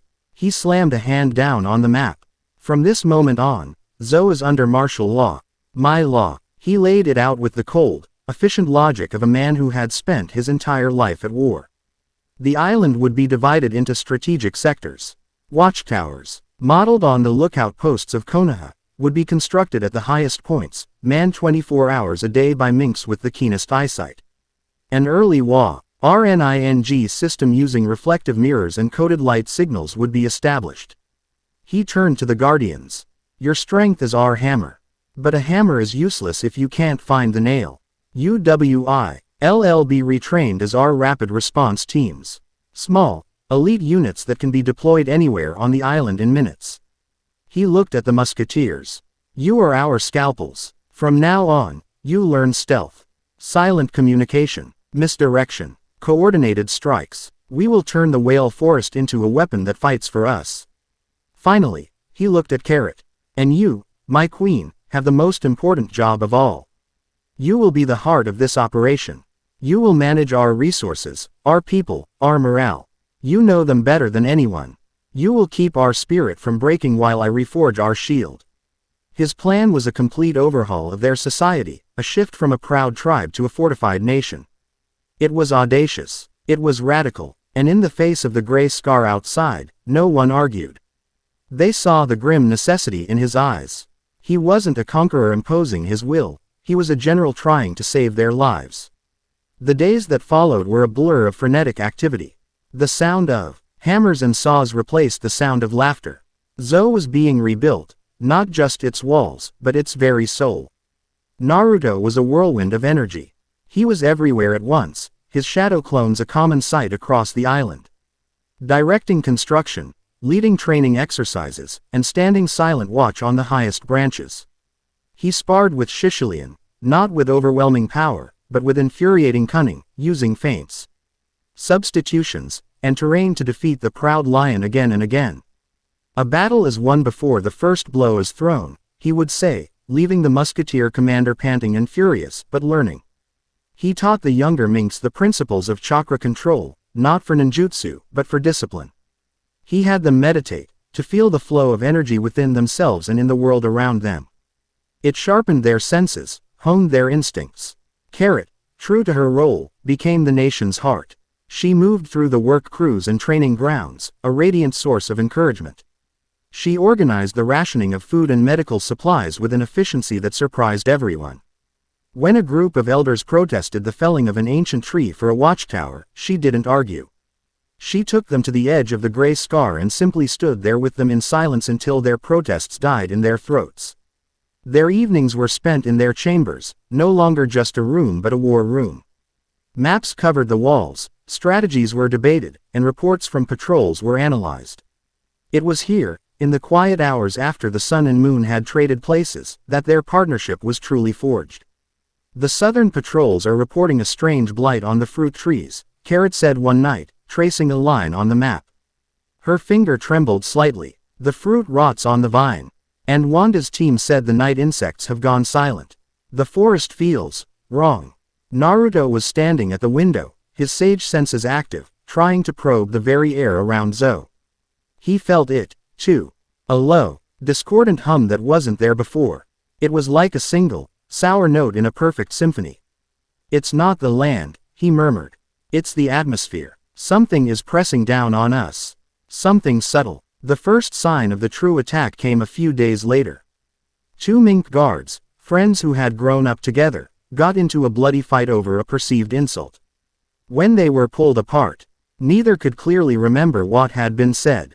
Then, A mother snapped at her child for spilling a cup of juice, her anger shockingly disproportionate. Whispers started. Accusations flew over minor things. The deep, familial trust of the minks began to fray at the edges. The arbitrator had changed its tactics. It had realized that the minks' greatest strength was their unity, their unwavering love for one another. So, it began to attack that bond directly. A low-frequency psychic pressure, too subtle to be perceived as an outright assault, settled over the island. It amplified doubt. It nurtured fear. It twisted love into suspicion. The weather turned bizarre. A sudden, biting frost covered the jungle one morning, killing the moon blossoms. It was followed by a day of thick, cloying fog that muffled sound and created moving shadows where there were none. Then came the rain, a sickly, bitter downpour that left a strange residue on the leaves. The arbitrator was not attacking their bodies. It was attacking their minds. It was poisoning their home. Naruto and Carrot felt the strain most of all. The weight of their people's growing paranoia rested squarely on their shoulders. He became more withdrawn, his senses constantly stretched to their limit, trying to pinpoint the source of the insidious attack. She grew weary, her endless optimism tested by the Dale. Why squabbles and the growing sense of despair. One night, he found her slumped over the strategy table, fast asleep, a single tear tracing a path through the soft fur on her cheek. He gently picked her up. She was surprisingly light, and carried her to their bed. He pulled a blanket over her and stood watching her for a long moment. He was asking so much of her. Of all of them. He went to the balcony. The psychic hum in the air feeling louder than ever. This isn't working, he thought to Kurama. I can't fight an enemy I can't see. The enemy is not a single point. The great fox rumbled in his mind, his voice a source of ancient calm. It is the entire board. It is attacking the foundation. And as if summoned by Kurama's words, a low, mournful cry echoed from below. It was a sound that shook the island to its core, a sound of immense, ancient pain. It was the voice of Zunesha. Naruto's blood ran cold. He leapt from the balcony, landing silently on a lower branch. Below, the sea, once calm, was churning. The sky, once clear, was being devoured by a vortex of bruised, purple clouds. A maelstrom. But it was no natural storm. It was a swirling tempest of warped space and raw, malevolent energy. Centered directly on Zunesha's massive legs. It was a hurricane with a purpose. It wasn't trying to blow Zo away, it was trying to tear its living foundation apart. The psychic pressure spiked, no longer a subtle hum but a deafening scream of pure despair. The island lurched violently, throwing minks from their beds. Panic, raw and unbridled, erupted across the city. This was it, the checkmate, an attack on the very ground beneath their feet. Naruto and Carrot met in the chaos of the council chamber. The leaders were shouting, their faces pale with terror. The elephant is losing its footing. Shishilian yelled over the roar of the storm. We have to abandon the island. And go where? Nekomamushi roared back. Into that meat grinder. We'd be torn apart before we hit the water.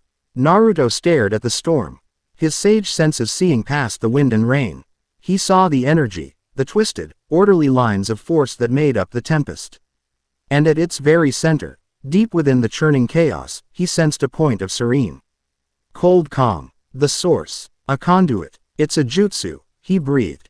A massive, continental-scale jutsu. Can you stop it? Carrot asked, her voice shaking but her eyes locked on his, filled with a desperate, unwavering trust. I can't fight it from out here, he said grimly. I have to get inside. To the eye. Inside that thing. It will rip you to shreds. Inuarashi protested. Maybe. Naruto looked at Carrot, and in that single look, 1,000 things were said. It was a farewell, a promise, and an apology for the world he had dragged her into. Get everyone to the center of the whale tree. It's the most stable point. Do whatever you can to hold on. He turned before she could argue, a brilliant, vermilion aura of chakra exploding around him. Kurama's power. 2 massive chakra arms erupted from his back, anchoring him to the tree. Kurama, he said, his voice a low growl. Full power. Are you certain, Naruto? Your body is already under strain from this world's atmosphere. This will drain you completely. What's the point of having power if you don't use it to protect your home? Naruto countered. He launched himself from the tree, a crimson comet against the purple storm. The winds hit him with the force of a physical wall, but he used the chakra arms to claw his way through the air, pushing deeper into the maelstrom. The air was filled with flying debris and pockets of warped gravity that tried to crush him. It was a battle just to move forward. He pushed on, driven by the image of Carrot's face. He finally broke through the outer wall of the storm and into the eye. It was eerily calm. At the center of the vortex floated a construct. It was not a being like the purifier, but a shimmering, complex lattice of interlocking golden rings, spinning silently. A celestial conduit, pouring the arbitrator's power directly into this reality to fuel the storm. Naruto flew toward it, forming a Rasengan. But as he got closer, a wave of pure order washed over him. And the Rasengan sputtered and died. His physical attacks were being deconstructed before they could form. It's a seal, Kurama growled. A divine suppression seal. It unravels complex energy forms. Then I'll just have to use something simple, Naruto grunted. He couldn't attack the conduit. So, he would poison it. He flew directly at the lattice, ignoring every instinct that screamed at him to stop. He plunged his own arm into the center of the spinning rings. The pain was absolute. It felt like his very soul was being unwritten. But he pushed past it. He didn't try to form a jutsu. He just opened the floodgates. He poured his own raw, chaotic, emotional chakra, his life force, his bond with Kurama, his love for his new home, directly into the perfect, sterile machine of the conduit. He was pouring a raging, muddy river into a pristine, silent spring. The golden rings began to flicker. The hum of the conduit rose in pitch, becoming a discordant shriek. Cracks of crimson energy, his own chakra, spread across its surface. Naruto, it's going to blow. Kurama roared. Naruto pulled his arm back. It was numb, ghostly pale, and kicked off the dying construct, flying back the way he came. The conduit shattered in a silent implosion of golden light. Instantly, the maelstrom collapsed. The winds died. The purple clouds dissipated as if they had never been. The churning sea grew calm.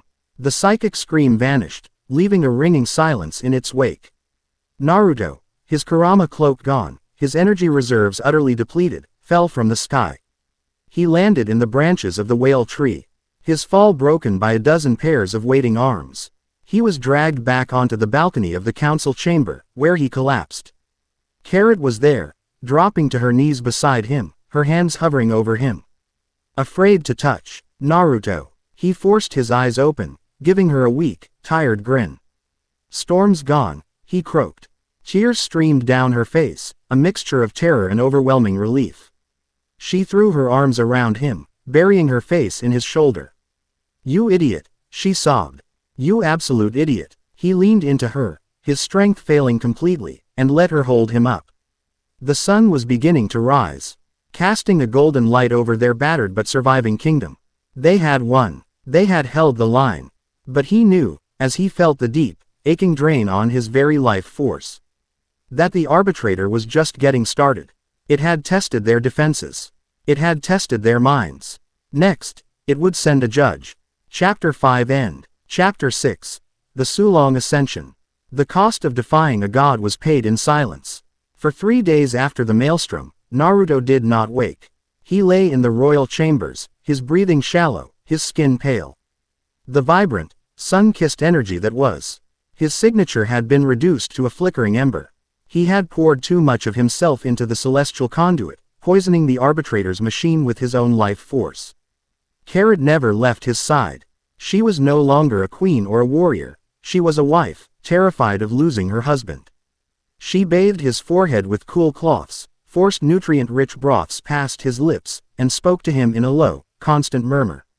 Telling him stories of the forest, of her adventures with Pedro, of the future they were supposed to build. It was a one-sided conversation, a desperate attempt to anchor his spirit to this world. Outside their chambers, Zoe was healing.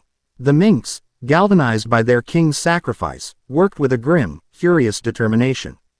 The psychic pressure was gone, but the memory of it, and the sight of the gray scar, had forged their fear into a harder, sharper thing, anger. They repaired the storm damage, reinforced the new watchtowers, and practiced Naruto's drills with a deadly seriousness. They were no longer just defending their home. They were preparing for retribution. On the fourth day, Naruto's fingers twitched. His eyes fluttered open. "Carrot," he croaked, his voice a dry rasp. She was on him in an instant, her face a mess of tear-streaked fur and overwhelming relief. She didn't speak, just buried her face in his chest, her body trembling. He weakly brought a hand up, stroking her hair. "Hey," he whispered, "we're okay." "You are not okay," Kurama's voice grumbled in his mind, the sound faint and weary. "You nearly extinguished us both, you reckless fool. Your chakra coils are shredded. It will be weeks before you can mold anything more complex than a spark." He was right. Naruto could feel it. His reserves were a barren desert. He was, for the first time in his life, truly and completely spent. He sat up, leaning on Carrot for support. "How long was I out?" "4 days, she said, her voice muffled. "We were so worried." "The island is ready," she said, pulling back, her eyes shining with a fierce pride. "They're waiting for their king." He managed a weak smile. It felt good to have a people, a place. It was a feeling worth the pain. The peace lasted for another 2 hours. It was broken by a sound that was not a sound. It was a perfect, resonant chime that vibrated in the bones and teeth of every living thing on Zou. Naruto and Carrot stumbled onto the balcony. In the sky above, reality was tearing. It wasn't a violent, chaotic rift like the one that had brought him here. It was a clean, perfect incision in the fabric of space, a shimmering white line that opened into a gateway of pure, sterile light. From this gateway, the army descended. They were not soldiers of flesh and blood. They were constructs, humanoid figures made of interlocking geometric plates of a pearl-white, opalescent material. They had no faces, only smooth, elegant helms. They carried lances and shields of hard light, and they moved not with the chaos of an invading horde, but with the silent, synchronized precision of a falling snowflake, multiplied by 10,000. They descended in perfect formations, their movements a terrifying ballet of divine warfare. This was not an attack. This was a sanitization. The alarms, the horns Naruto had established, blared across the island. The new Zou responded instantly. "This is it," Carrot breathed, her hand-eye instinctively going to the clawed gauntlets on her forearms. "Get to the command center," Naruto ordered, his voice still weak but regaining its edge of command. "Coordinate the defense." All, he tree, D to summon a flicker of chakra and nearly collapsed, a sharp, stabbing pain shooting through his chest. Carrot caught him. "No," she said, her tone absolute. "You will stay here. You will command from the tree. Let us be your shield. My king." Just this once. He looked at her, at the iron resolve in her eyes. He hated it. He was a weapon, a shield, the one who stood in front. To be relegated to he sidelines while his people fought, it was a special kind of hell. But he looked at his trembling hands and knew she was right. "Don't die," he said, the words feeling pathetic and small. "Garchu," she whispered, and kissed him, a quick, fierce press of her lips. Then she was gone, a white blur leaping from the balcony to join the fray below. Naruto watched from the heart of the whale tree as his strategies were put to the test.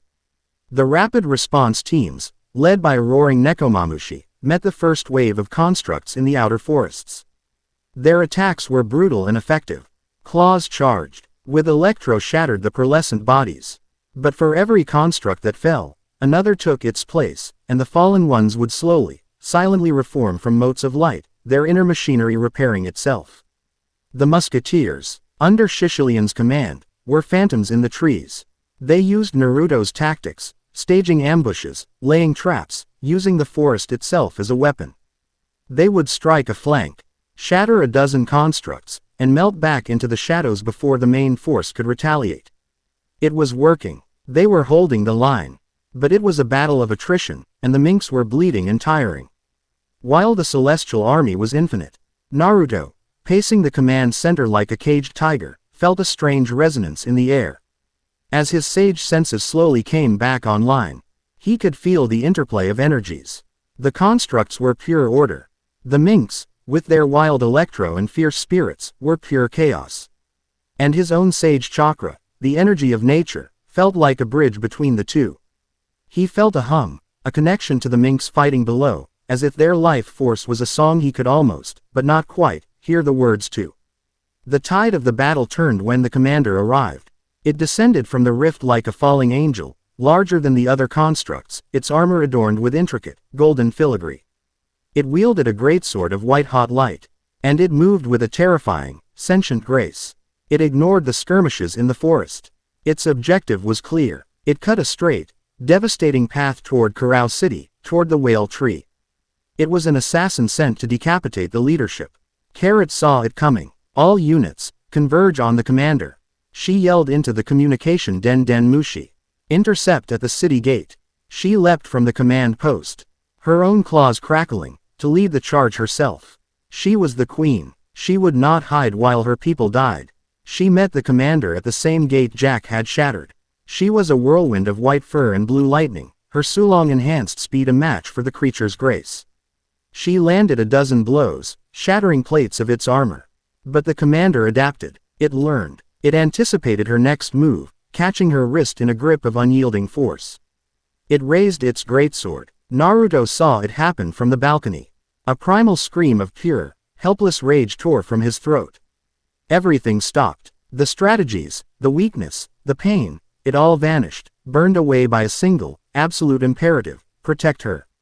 He didn't think. He acted. He poured every last, shredded remnant of his chakra into his legs and leapt. He cleared the distance from the whale tree's highest balcony to the city gate in a single, desperate bound. He materialized in front of Ca.R. a microsecond before the greatsword fell, turning his back to the blow, shielding her with his own body. The sword of pure light slammed into his spine. The pain was incandescent. It was the pain of the conduit all over again. A fire that burned not just flesh, but soul. But in that agony, something broke open. The seal on his depleted reserves shattered. The dam of his exhaustion burst. And all the energy of Zo flooded into him. It came from the earth, the ancient life force of the whale tree. It came from the air, the ever-present lunar energy that bathed the island. And it came from his people. The raw, chaotic, loving electro of every mink fighting for their lives surged toward him, drawn to the beacon of their king's sacrifice. His bond with Carrot, the heart and shield, became the nexus point. The catalyst for an impossible fusion. Kurama roared in his mind, not in pain, but in sheer, unadulterated shock. Naruto's body arched back, a silent scream on his lips. His blonde hair erupted from his head, growing long and wild, unbound, shimmering with a golden light so intense it was like staring into the heart of a star. His whisker marks on his cheeks deepened, becoming jagged, lightning bolt patterns of black. His eyes, when they snapped open, were no longer blue. They were a burning, golden red, a perfect fusion of his sage mode and the crimson gaze of a Sulong warrior. A crimson aura, not the angry red of Kurama, but a vibrant, thrumming aura of pure, condensed life force, exploded from him in a shockwave that vaporized the commander's greatsword and sent the celestial being stumbling back. He had not just healed. He had not just powered up. He had ascended. This was not the mink's, Sulong, a gift borrowed from the moon. This was his own, a golden Sulong sage, a form born of his own power. The nature energy of the world, and the life force of his people. He turned slowly, his long golden hair whipping around him. He looked at the commander, and for the first time, the faceless construct seemed to hesitate. "You," Naruto said, his voice a layered chorus of his own, Kurama's, and something ancient and wild, "should not have touched my queen." He vanished. He didn't move fast. He simply ceased to be in one place and appeared in another. He was in front of the commander, his fist cocked back. He threw a single, simple punch. The punch did not make a sound on impact. It created a vacuum. The air itself folded around his fist as he struck the commander's chest. The construct's pearlescent armor didn't break or shatter. It imploded, crushed into a single point by a force that defied physics. The divine light within it was snuffed out, not just destroyed, but erased from existence. Naruto stood where it had been, his fist still extended. There was no dust, no debris. The commander was just gone.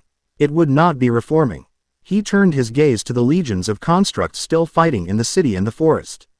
He raised a hand. A truth-seeking orb, black as night but crackling with crimson lightning, formed above his palm.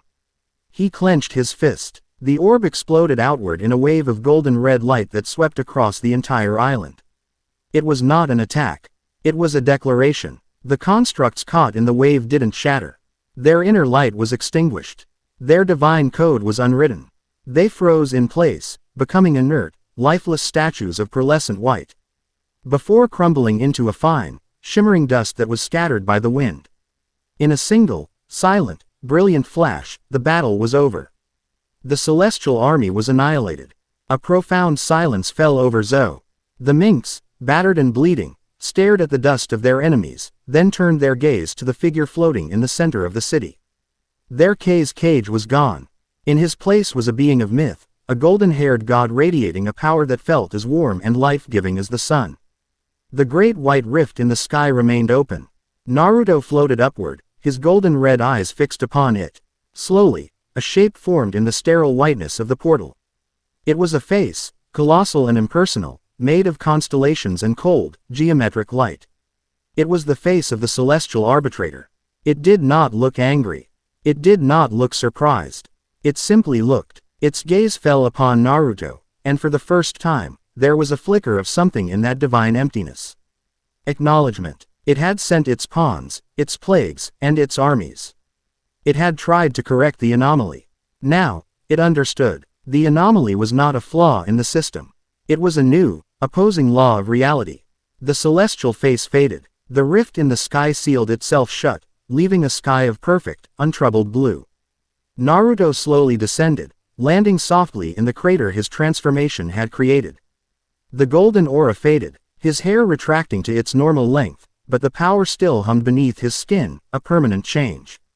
Carrot approached him slowly, her eyes wide with awe, shock, and a love so deep it was a physical force.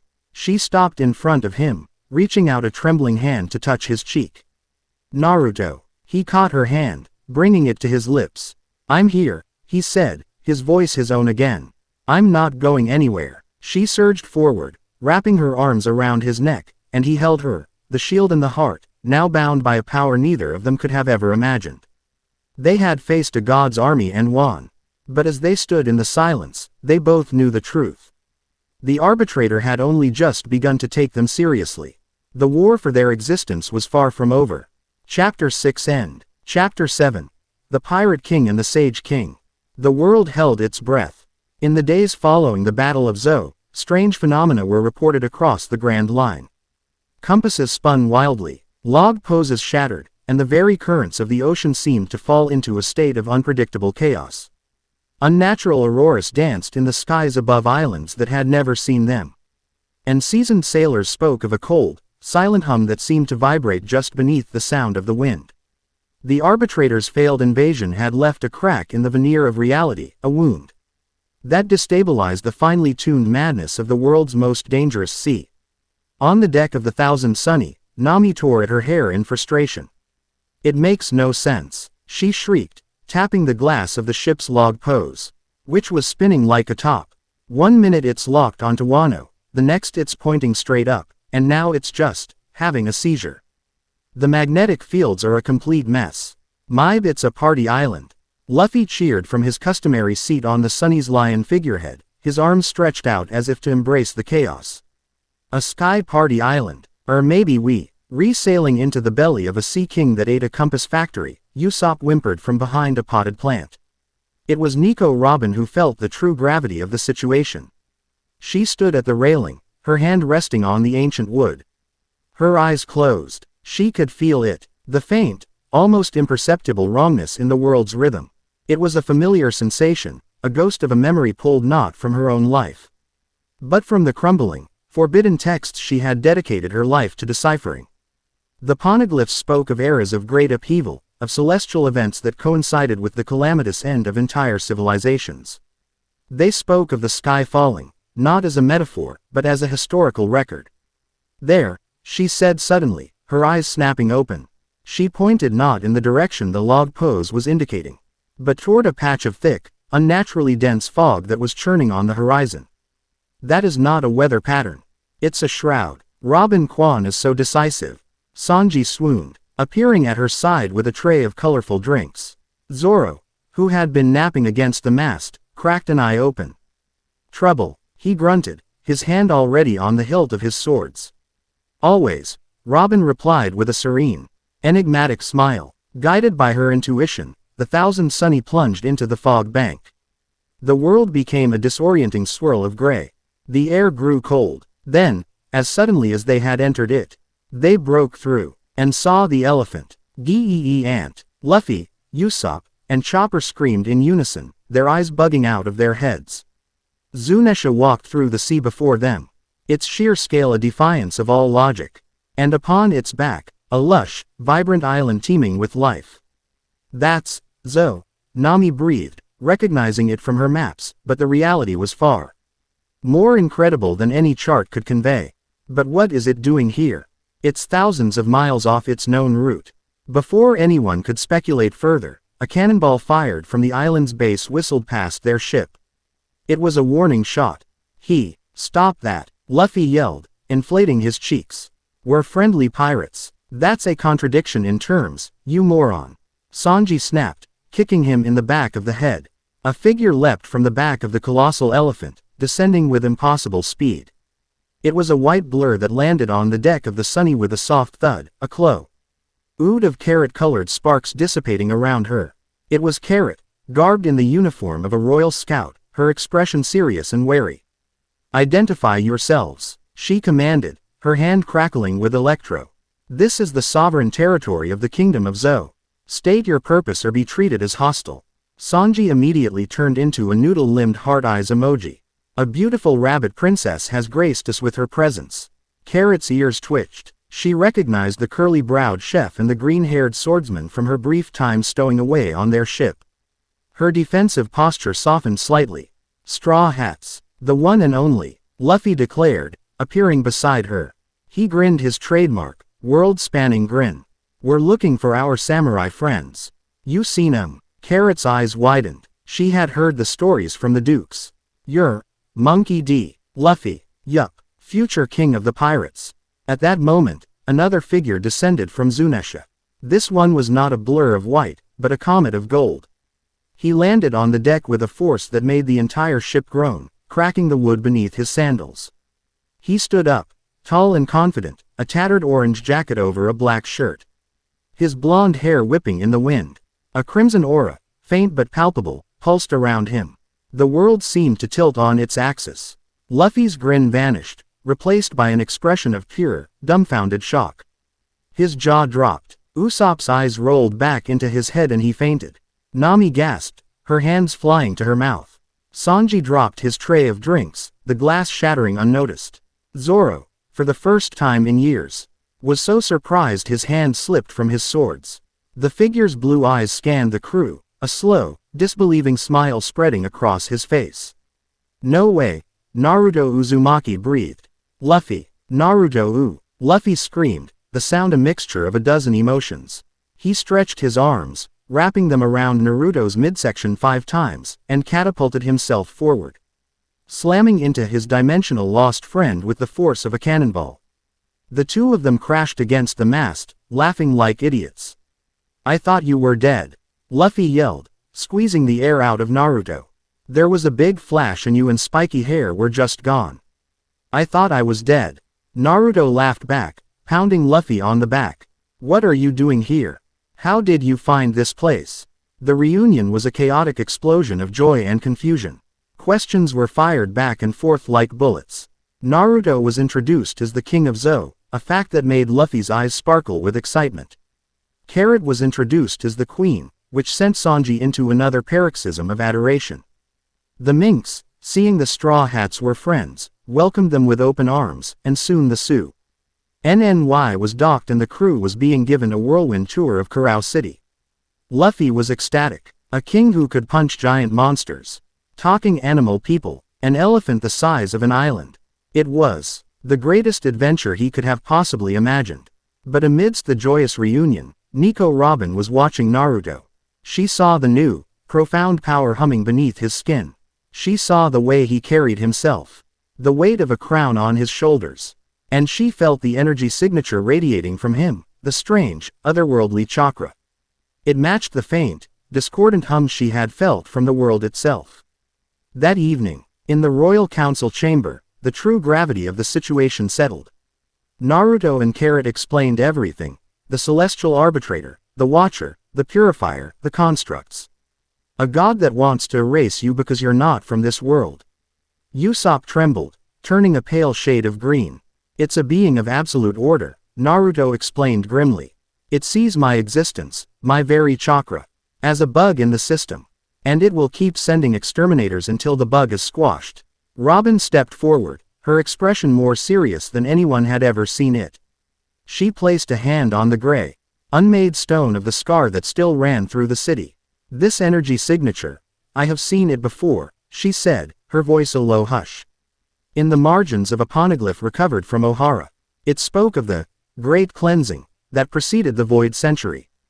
It described silent, faceless beings who descended from a perfected realm to correct the chaotic scrawl of creation. It was dismissed by scholars as mythology, a creation myth. You're saying this thing has attacked before? Nami asked, horrified. I believe, Robin said, her eyes dark, that the celestial arbitrator is the very entity that the founders of the world government fought against, or perhaps, made a deal with, to establish their own brand of order. This is not a new threat. It is an ancient, cyclical one. And its return means the world is about to enter an era of profound, terrifying change. As the weight of her words settled, the sky above Zou began to darken. It was not the coming of night. The sun was still high. A shadow was falling over the island, a shadow cast by a being that descended from the heavens. It was not a construct. It had a distinct, angelic form, with 6 wings of pure light and a body forged from a material that looked like frozen starlight. It wore a golden helm that obscured its face, and it radiated an aura not of erasure, but of profound, unshakable judgment. It was the Harbinger, the arbitrator's primary agent, its voice and its will. It hovered above the whale tree, its presence a crushing weight on the soul. Its voice echoed, not in their ears, but in their minds, a chorus of perfect, harmonious tones that was more terrifying than any scream. By the will of the celestial arbitrator, this world shard, Zou, and the anomaly it harbors, have been judged. You are a nexus of chaos, a wound in the fabric of order. Your existence is a corruption. The Harbinger raised its hand, and a colossal, ethereal clock of golden light appeared in the sky above it. Its hands beginning to tick backward from 12. Your appeal has been heard and denied. Your judgment is annihilation. When the clock strikes 0, this land and all who stand upon it shall be unwritten. So it is decreed. It was not a threat. It was a sentence. The Harbinger did not prepare to fight. It simply hovered, a divine executioner waiting for the appointed hour. Luffy looked at the clock. He looked at the terrified faces of the minks. He looked at his friend, who had found a new home only to have it condemned. His expression, usually so carefree, became deadly serious. The familiar wisp of steam began to rise from his body. Oh no, you don't, Luffy said, his voice a low growl. Nobody gets to decide who gets to exist. His hair and clothes bleached white. A powerful, liberating energy exploded from him. The drums of liberation began to pound. Gear 5th. That's my line, Naruto said, a grin touching his lips for the first time since the Harbinger appeared. The gold, red energy of his Sulong sage form ignited around him, his hair growing long, his aura blazing like a crimson sun. The future Pirate King and the current Sage King stood side by side. One was the embodiment of chaotic freedom, the other a fusion of natural energy and the will to protect. You guys mess up the city, Sanji said, lighting a cigarette, and you're both on dish duty for a month. Let's go, Luffy yelled, his form already warping with cartoonish glee. Right behind you, Naruto roared. They launched themselves into the sky. It was a battle that defied description. Luffy, in his Toon Force-fueled madness, became a giant, grabbing the clouds themselves and trying to smash them over the Harbinger's head. He stretched his fists, bouncing them off the air, attacking from impossible angles. Naruto was a comet of raw, focused power. He moved with impossible speed, his attacks not aimed to destroy, but to disrupt. He formed a golden Sulong Recentrican, not of wind, but of pure life force, and hurled it at the Harbinger. The Harbinger was a being of pure judgment. It didn't dodge. It simply endured. Luffy's giant fists would phase through its form. Naruto's energy attacks would dissipate against its radiant shield. It was a concept, an idea of divine authority given form. It's not working, Nami screamed from the ground. It's not supposed to, Robin said calmly, her eyes never leaving the battle. They are not fighting a soldier. They are challenging a verdict. Luffy appeared above the Harbinger, his legs spinning like a propeller. Gomu Gomu no Dawn Rocket. At the same time, Naruto appeared below it, his hands clasped together, creating a massive chakra arm that surged upward. Golden Sage Art. Ascending Fist. The two attacks, one of pure, joyful chaos and one of unyielding protective will, struck the Harbinger from above and below at the exact same instant. For the first time, the Harbinger's perfect form wavered. A crack, a tiny, hairline fracture of black, appeared on its golden helm. The being's head snapped toward them. The impersonal aura was replaced by a flicker of something new. Annoyance. The verdict is absolute, it chimed, its mental voice holding a trace of static. It raised a hand and unleashed a wave of golden light that sent both Naruto and Luffy hurtling back toward the ground. They crashed into the plaza, leaving two massive craters. The Harbinger looked at the crack on its helm. It looked at the two figures climbing out of the rubble, both grinning, ready for more. The anomaly is more stubborn than calculated, it declared. This requires recalibration. With that, the Harbinger of Judgment vanished in a flash of light. The great clock in the sky, however, remained, its hands still ticking backward.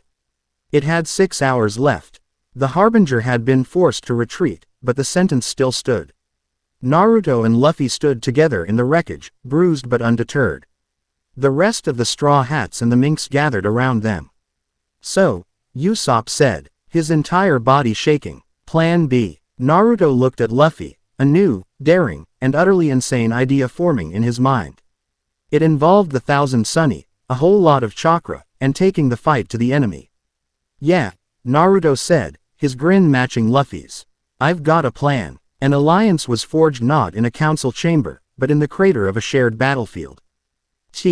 He Straw Hat Pirates and the Kingdom of Zou were now united against a common, cosmic foe. Their next voyage would not be across the sea, but into the silent, sterile realm of a god. Chapter 7 End. Chapter 8. The Voyage into the Silent Void. The countdown clock hung in the sky like a malevolent moon, its golden hands ticking away the final hours of Zou's existence. Down in the cratered plaza, there was no panic.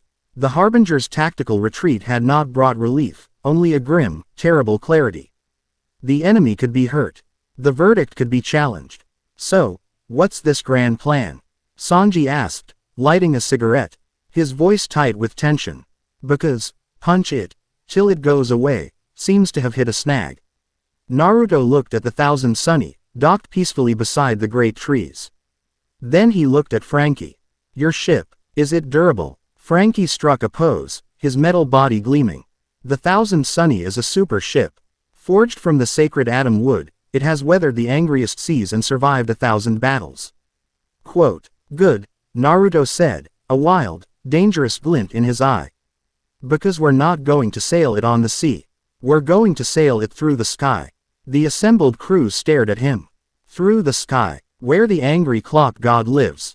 Usopp squeaked, already starting to foam at the mouth. Not just the sky, Naruto clarified, his grin widening. Through the tear in reality that thing came from. We're taking the fight to its front door. The plan was, by any rational measure, insane. But to a crew led by a man who declared war on the world for the sake of a friend. And a nation of warriors who lived on a walking elephant, insane, was just another word for adventure. Nami was the first to grasp the technical problem. Even if you could open a portal, which is a big if. The Sunny isn't a spaceship. The pressure, the atmosphere, or lack thereof, it would be torn apart. It won't be, Naruto said, holding up a hand. A familiar, dense vermilion chakra began to coat it. During the war, I gave everyone a cloak made of Kurama's chakra. It protected them from attacks that could turn mountains to dust. We're going to do the same thing to the whole ship. We're going to wrap the Sunny in a bubble of my own life force. Frankie's eyes turned to literal stars. A chakra-powered energy shield. Modifying my ship with dimensional technology. Super. He was already running toward the docks, shouting about energy conduits and calibrating the gown cannon's intake valve. The preparations were a whirlwind of controlled chaos. Sanji and the Mink chefs worked to provision the galley, with no idea what, if any, sustenance existed in a divine realm. Chopper raided the Mink apothecaries, creating a hybrid of medical supplies. The Straw Hat's best fighters stood with the Minks, elite warriors, a newly formed royal guard led by Carrot and Shishilian. They were not two crews, they were one army. Naruto stood on the bow of the Sunny, his hands pre-SSED against the smiling lion figurehead. Frankie had hastily welded a series of metallic nodes across the hull, which now glowed as Naruto channeled his power.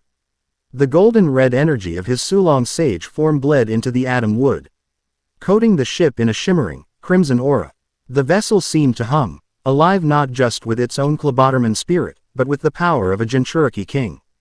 The countdown clock in the sky showed less than an hour remaining. "It's now or never," Carrot said, standing beside him. She wore a lightweight version of her scout uniform, her clawed gauntlets polished and ready. She placed her hand on his back, not just as a queen, but as a wife. "We're with you." Naruto looked at the faces on the deck. Luffy's determined grin, Zoro's confident smirk, Robin's calm resolve. The unwavering loyalty of the Minks. He nodded. He took a deep breath and leapt into the air, hovering before the ship's bow. He entered his full golden Sulong sage form, becoming a beacon of incandescent power. He focused not on destruction, but on the very fabric of the world, on the wound the Harbinger had left behind. He reached out with his senses, found the faint scar tissue in reality, and pulled. Space-time groaned. It did not tear violently. It was peeled back, revealing a shimmering, vertical tear in the world, a gateway into a sea of pure, sterile white. Full speed ahead, Luffy yelled from the helm. With a final, defiant roar from its king, the chakra-cloaked Thousand Sunny sailed off the edge of Zunesha, plunged into the dimensional rift, and vanished from the world. The silence was the first thing they noticed. It was absolute. There was no wind, no sound of waves, no cry of gulls. The ship floated in an endless, featureless expanse of white. It was not a sea of water, but a void of pure potential. A blank canvas upon which reality was painted. In the distance, colossal, geometric structures, cubes, pyramids, dodecahedrons, drifted like icebergs, the only features in the unnerving emptiness. "So this is a god's house," Usopp whispered, his voice sounding unnaturally loud in the oppressive silence. "Needs a woman's touch, and some color, and maybe some land." The ship's crimson aura was the only point of color and warmth in the sterile infinity. They were a single, defiant heartbeat in a lifeless void. They sailed on, guided by Naruto, who could sense the faint trail of the Harbinger. A subtle disturbance in the perfect order of the realm.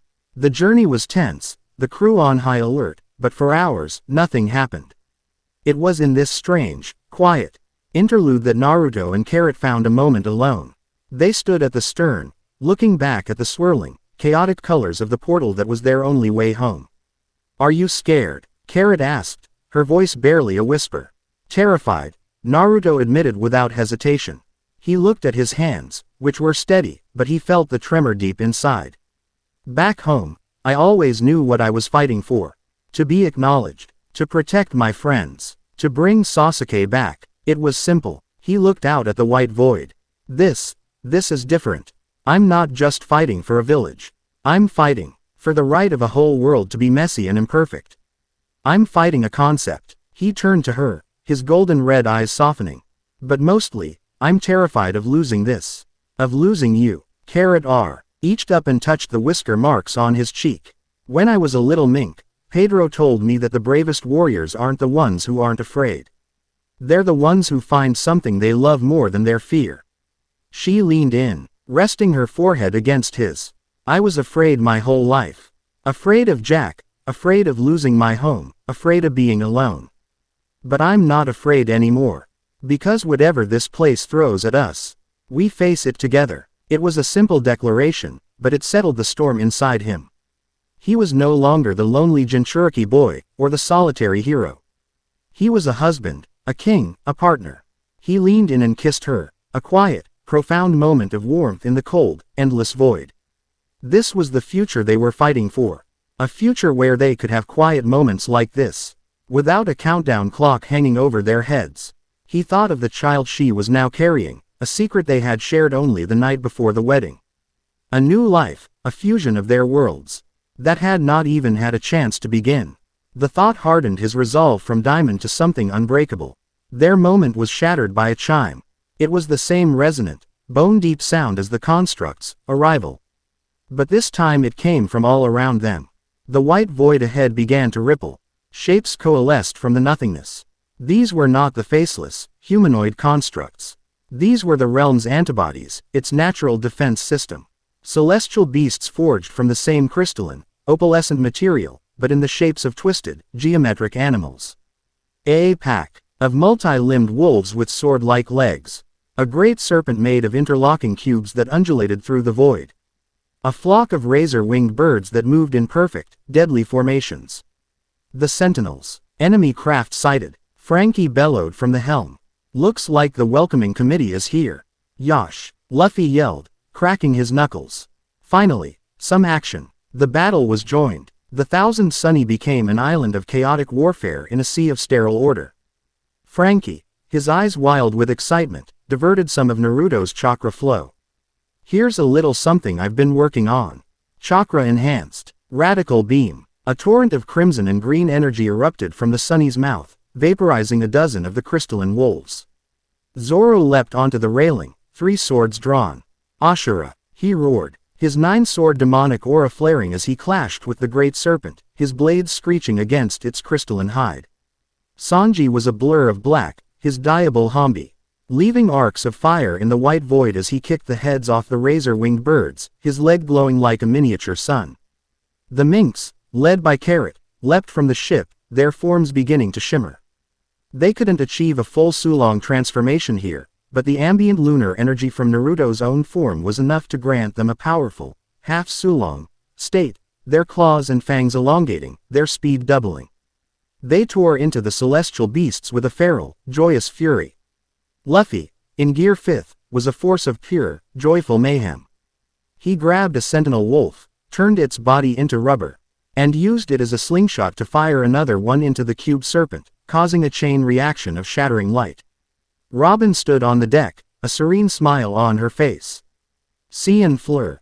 Delphinium. A chain of giant arms erupted from the Sunny's hull, grabbing the sentinels and snapping their geometric bodies with brutal, efficient crunches.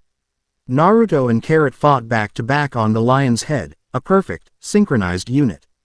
He would form a massive Rasengan, and she would imbue it with her electro, creating a swirling vortex of wind and lightning that tore through the enemy ranks. They moved as one, the shield and the heart, a single, unstoppable force. They fought their way through the celestial horde, a desperate, brilliant, running battle that left a trail of shimmering dust in their wake. They were bruised, battered, and exhausted, but they were winning. Finally, they broke through the last line of the sentinels. And they saw it. Ahead of them, floating in the center of the void, was a structure that defied comprehension. It was a citadel, a fortress, a throne room the size of a mountain. It was forged from pure, solidified light, a construct of impossible, perfect symmetry. Every line was straight, every angle was perfect. It was beautiful and terrifying, a monument to a mind that saw the universe as a mathematical equation. It was the heart of the arbitrator's realm, the citadel of order. As the Thousand Sunny approached, a new figure emerged, hovering before the citadel's main gate. It was not a face. It was not an angel. It was a being of infinite, interlocking rings and spheres, a complex, three-dimensional diagram of a law of physics. It radiated an aura of such profound, absolute order that it felt like a physical pressure, silencing the very chaos of their own thoughts. At its core burned a fire of pure, colorless, unfeeling intelligence. This was no harbinger. This was no construct. This was the celestial arbitrator. It had come to greet them personally. The crew of the Thousand Sunny, minks and pirates, stood on the deck of their crimson-cloaked ship and stared at the god they had come to challenge. The voyage was over. The final battle was about to begin. Chapter 8 End. Chapter 9. The God of Order and the Jinchuriki of Chaos. The silence that followed the arbitrator's arrival was a living thing. It was a pressure, a physical weight of absolute, unyielding order that sought to flatten the chaotic, vibrant energy of the Allied crews. The Thousand Sunny, a beacon of defiant life with its crimson chakra cloak, seemed like a single blood cell in a sterile, white ocean. Luffy, as always, broke the silence. "So, you're the big boss, huh?" he asked, his voice echoing in the void, stripped of its usual cheer and filled with a dangerous calm. Steam was already beginning to vent from his shoulders. "You've got a real boring house." The arbitrator did not respond with words. Its infinite, interlocking rings began to spin, emitting a low, harmonic hum. It was not preparing an attack. It was processing, analyzing, and calculating. Luffy didn't wait for the calculation to finish. With a joyful, liberating laugh that was itself an act of rebellion in this silent place, he ignited Gear 5th. His form exploded into pure white, the drums of liberation pounding a frantic, chaotic rhythm against the perfect hum of the arbitrator. "Let's get this party started," he roared, inflating his fist to the size of a small island. "Gomu Gomu no Gigant." He threw the punch. It was a blow fueled by the ridiculous, reality-bending power of a god, aimed to smash the perfect geometry of the arbitrator into scrap. The fist flew across the void, and as it neared the arbitrator, the being's rings spun faster. Statement: a causal physical properties detected. Action: reality correction. The arbitrator didn't block the punch. It didn't evade it. It simply edited it. The rubbery, cartoonish properties of Luffy's fist were nullified. The kinetic energy unraveled. The giant fist deflated in a sad hiss, the rubber turning brittle and then dissolving into harmless, mundane particles a few feet from the arbitrator's form. Luffy stared at his normal-sized hand, his jaw slack. Hey, it cheated. Naruto moved next, his golden Sulong sage form blazing. He knew a simple physical attack was useless. He needed something more, something that could attack on a conceptual level. He raised his hand, and a truth-seeking orb formed, infused with the golden red energy of his new form. He shaped it, molding it into a recentricon that seemed to contain a miniature, screaming galaxy. He hurled it. The attack tore through the void, not just cutting through space but erasing it as it went. Statement: a fusion of anomalous trans-dimensional energy, natural energy, and localized life force detected. Action: deconstruction. The arbitrator's rings pulsed with a soft, colorless light. The recentricon faltered in its flight. The perfectly balanced energy, i.e.s within it were isolated and separated. The wind chakra was dispersed. The sage energy was returned to the ambient void. The crimson life force dissipated like a phantom. The attack, one that could have leveled a continent, simply fell apart, dissolving into nothing. A cold dread washed over the crew. They were not fighting a warrior. They were fighting the operating system of reality itself. It's unwriting our attacks, Frankie yelled, his technological mind grasping the horror of what he was seeing. The arbitrator finally went on the offensive. It did not fire a beam or launch a projectile. It simply began to impose its nature on its surroundings. It began to correct them. Zoro charged, his Ashura aura flaring. As he swung his 9 blades, the arbitrator targeted him. Correction: unnecessary curvature in kinetic vectors. The graceful, deadly arcs of Zoro's sword strikes began to straighten, forcing him into clumsy, linear jabs. His fluid, 3-sword style was being systematically deconstructed into something inefficient and ugly. He roared in frustration, fighting against his own body to maintain his form. Sanji leapt into the air, his leg igniting. Diabol Hambi. Correction: thermal anomaly in organic limb. The fire on Sanji's leg was not blown out, it was cooled. The passion-fueled heat was neutralized by cold, hard logic, and his powerful kick struck with all the force of a normal, unignited blow. Hissing harmlessly against the void, the crew fought back with a desperate fury. Robin bloomed giant hands, only for them to be deemed unnatural appendages and deconstructed. Usopp fired a pop green, and the vibrant, chaotic plant life it spawned withered and died as the arbitrator corrected its and regulated growth. It was a battle against a foe that wouldn't fight back, a god that simply refused to acknowledge their chaos as a valid form of existence. Then, it turned its full attention to the 2 greatest sources of chaos. It turned to the kings. It focused on Luffy, primary anomaly, Paramesha-type devil fruit, model, Hito Hito no Mi, mythical zone, Nika. Designation: The most ridiculous power in the world. Verdict. A fundamental flaw in causal law. Correction protocols initiated. Luffy screamed, but not in pain. It was a scream of effort. The white of his gear fifth began to flicker, his rubbery form stiffening. The pounding of the drums of liberation grew faint, the rhythm faltering as if the drummer's heart was failing. The arbitrator was not attacking him, it was editing the devil fruit out of his very soul. Luffy, Naruto yelled in terror, eyeing his friend's ultimate form failing. He surged forward, only for the arbitrator to focus on him. Primary anomaly. Trans-dimensional Jinchuriki. A chaotic variable from an unsanctioned reality. Verdict. The prime corruption. Erasure protocols initiated. Naruto felt a coldness spread through him that had nothing to do with temperature. It was a feeling of disconnection. The vibrant, golden red aura of his Sulong sage form began to thin, to fray at the edges. He could feel his own chakra, the energy of his birth world, being isolated, targeted, and prepared for deletion. He was a line of foreign code, and the system was finally running the uninstaller. He felt himself starting to fade, his connection to this world, to his power, to his very life, becoming tenuous. Naruto. Carrot screamed, her voice a shard of pure agony. She saw the light in his eyes dimming, his form becoming translucent. He was being unwritten. She looked at her fading husband, at the struggling form of the future pirate king. At the despair on the faces of her friends and her people. The arbitrator was winning, logic was winning, and in that moment of absolute despair, a fierce, primal, and utterly illogical resolve was born in her. She would not let it. She leapt to the highest point of the thousand sunny, the lion's head, and entered her full Sulong form. A pillar of pure white light erupted from her, a beacon in the sterile void. But she wasn't preparing to attack. She was preparing to connect. She closed her eyes, reaching out not with her senses, but with her soul. She reached for the bond she shared with all minks. A bond that transcended distance. She reached for the ancient, sentient life of Zunesha, the living island who was their cradle and their home.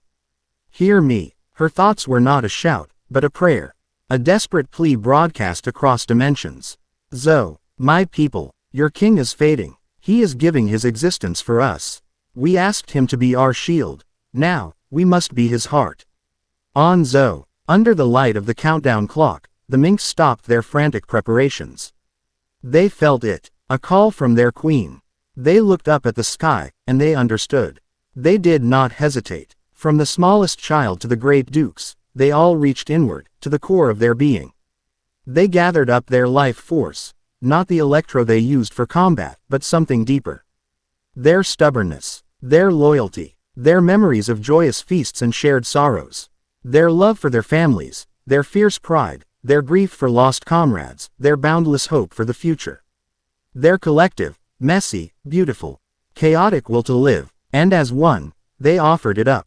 A torrent of shimmering, multicolored light, a river of pure emotion and life, erupted from the back of Zunesha. It tore through the portal, a chaotic rainbow against the sterile white of the arbitrator's realm. It slammed into Carrot. She became a conduit, a living gateway. She cried out as the raw, unfiltered life of her entire race poured through her. It was a joyous, agonizing torrent. Naruto. She screamed, her voice now a chorus of thousands. She pointed, and the river of life surged from her, flooding into Naruto's fading form. The arbitrator could not comprehend it. Statement. Uncategorized energy influx detected.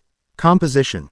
Illogical, emotional, chaotic, life. Naruto's fading form ignited. The chaotic, loving energy of the minks didn't just replenish his chakra, it overwhelmed the arbitrator's erasure protocol. It was like trying to delete a file that was being rewritten a billion times a second. He stabilized, no longer fading. He was overflowing, not just with power, but with life. He felt it all. A young mink's fear, Shishilian's pride, Nekomamushi's wild joy, Inuarashi's quiet resolve, Carrot's absolute, unwavering love. He was no longer just a king. He was the living embodiment of his people's soul. He opened his eyes. They glowed with the light of 1,000 sunsets. He looked at the arbitrator. He knew he could not destroy it with force. Force was a concept it could deconstruct. But he now held a weapon that its logic could not process. He raised his hand. A truth-seeking orb formed, but it was different. It wasn't black. It was a swirling sphere of 1,000 colors, containing flashes of memory, a child's first Garchu, a warrior's last stand, a wedding kiss under the moonlit sky. He poured his own history into it. The loneliness of a swing set, the taste of Ichiraku ramen, the clash of a Rasengan against a Chidori, the weight of a dying master in his arms, the feel of his wife's hand in his. The secret hope for an unborn child. He created a truth-seeking orb of memories. An orb of life itself. He floated toward the arbitrator. The being pulsed, its rings spinning frantically, trying to analyze. To categorize, to correct the illogical thing approaching it. Naruto didn't throw the orb. He didn't fire it like a weapon. He reached forward and gently pressed it against the very core of the geometric god. He forced the being of pure, sterile logic to experience what it was to be alive. The effect was instantaneous and catastrophic. The arbitrator's perfect hum became a discordant, screeching crash. Its rings glitched, their perfect symmetry shattering. It was a supercomputer being forced to process an infinite, paradoxical data set. How could love and hate exist in the same being? How could joy be born from sorrow? How could life find meaning in its own mortality? The questions were illogical. They could not be computed. The arbitrator's form began to break apart, not in an explosion, but in a quiet, final system error. Its geometric pieces lost their cohesion, flickering out of existence. Its cold, unfeeling intelligence fractured under the sheer, overwhelming weight of a billion messy, beautiful, illogical truths. It did not die. It simply stopped. Its form dissolved, its presence vanishing, its perfect order absorbed back into the chaotic potential of the void it had tried to tame. The silence that returned was different. It was not the oppressive silence of order. It was the peaceful silence of an empty canvas, waiting for a new story to be painted. The crimson cloak around the thousand sunny flickered and died. Naruto, his golden form fading, his energy finally spent, drifted in the void. Luffy's gear fifth sputtered back to life. The drums of liberation pounding a slow, tired, but triumphant rhythm. Carrot, in her Sulong form, leapt from the ship, catching her husband before he could fall. They floated together in the silent void. A king and queen who had stared into the face of oblivion and taught it how to feel. He was exhausted, more tired than he had ever been in his life, but he was whole.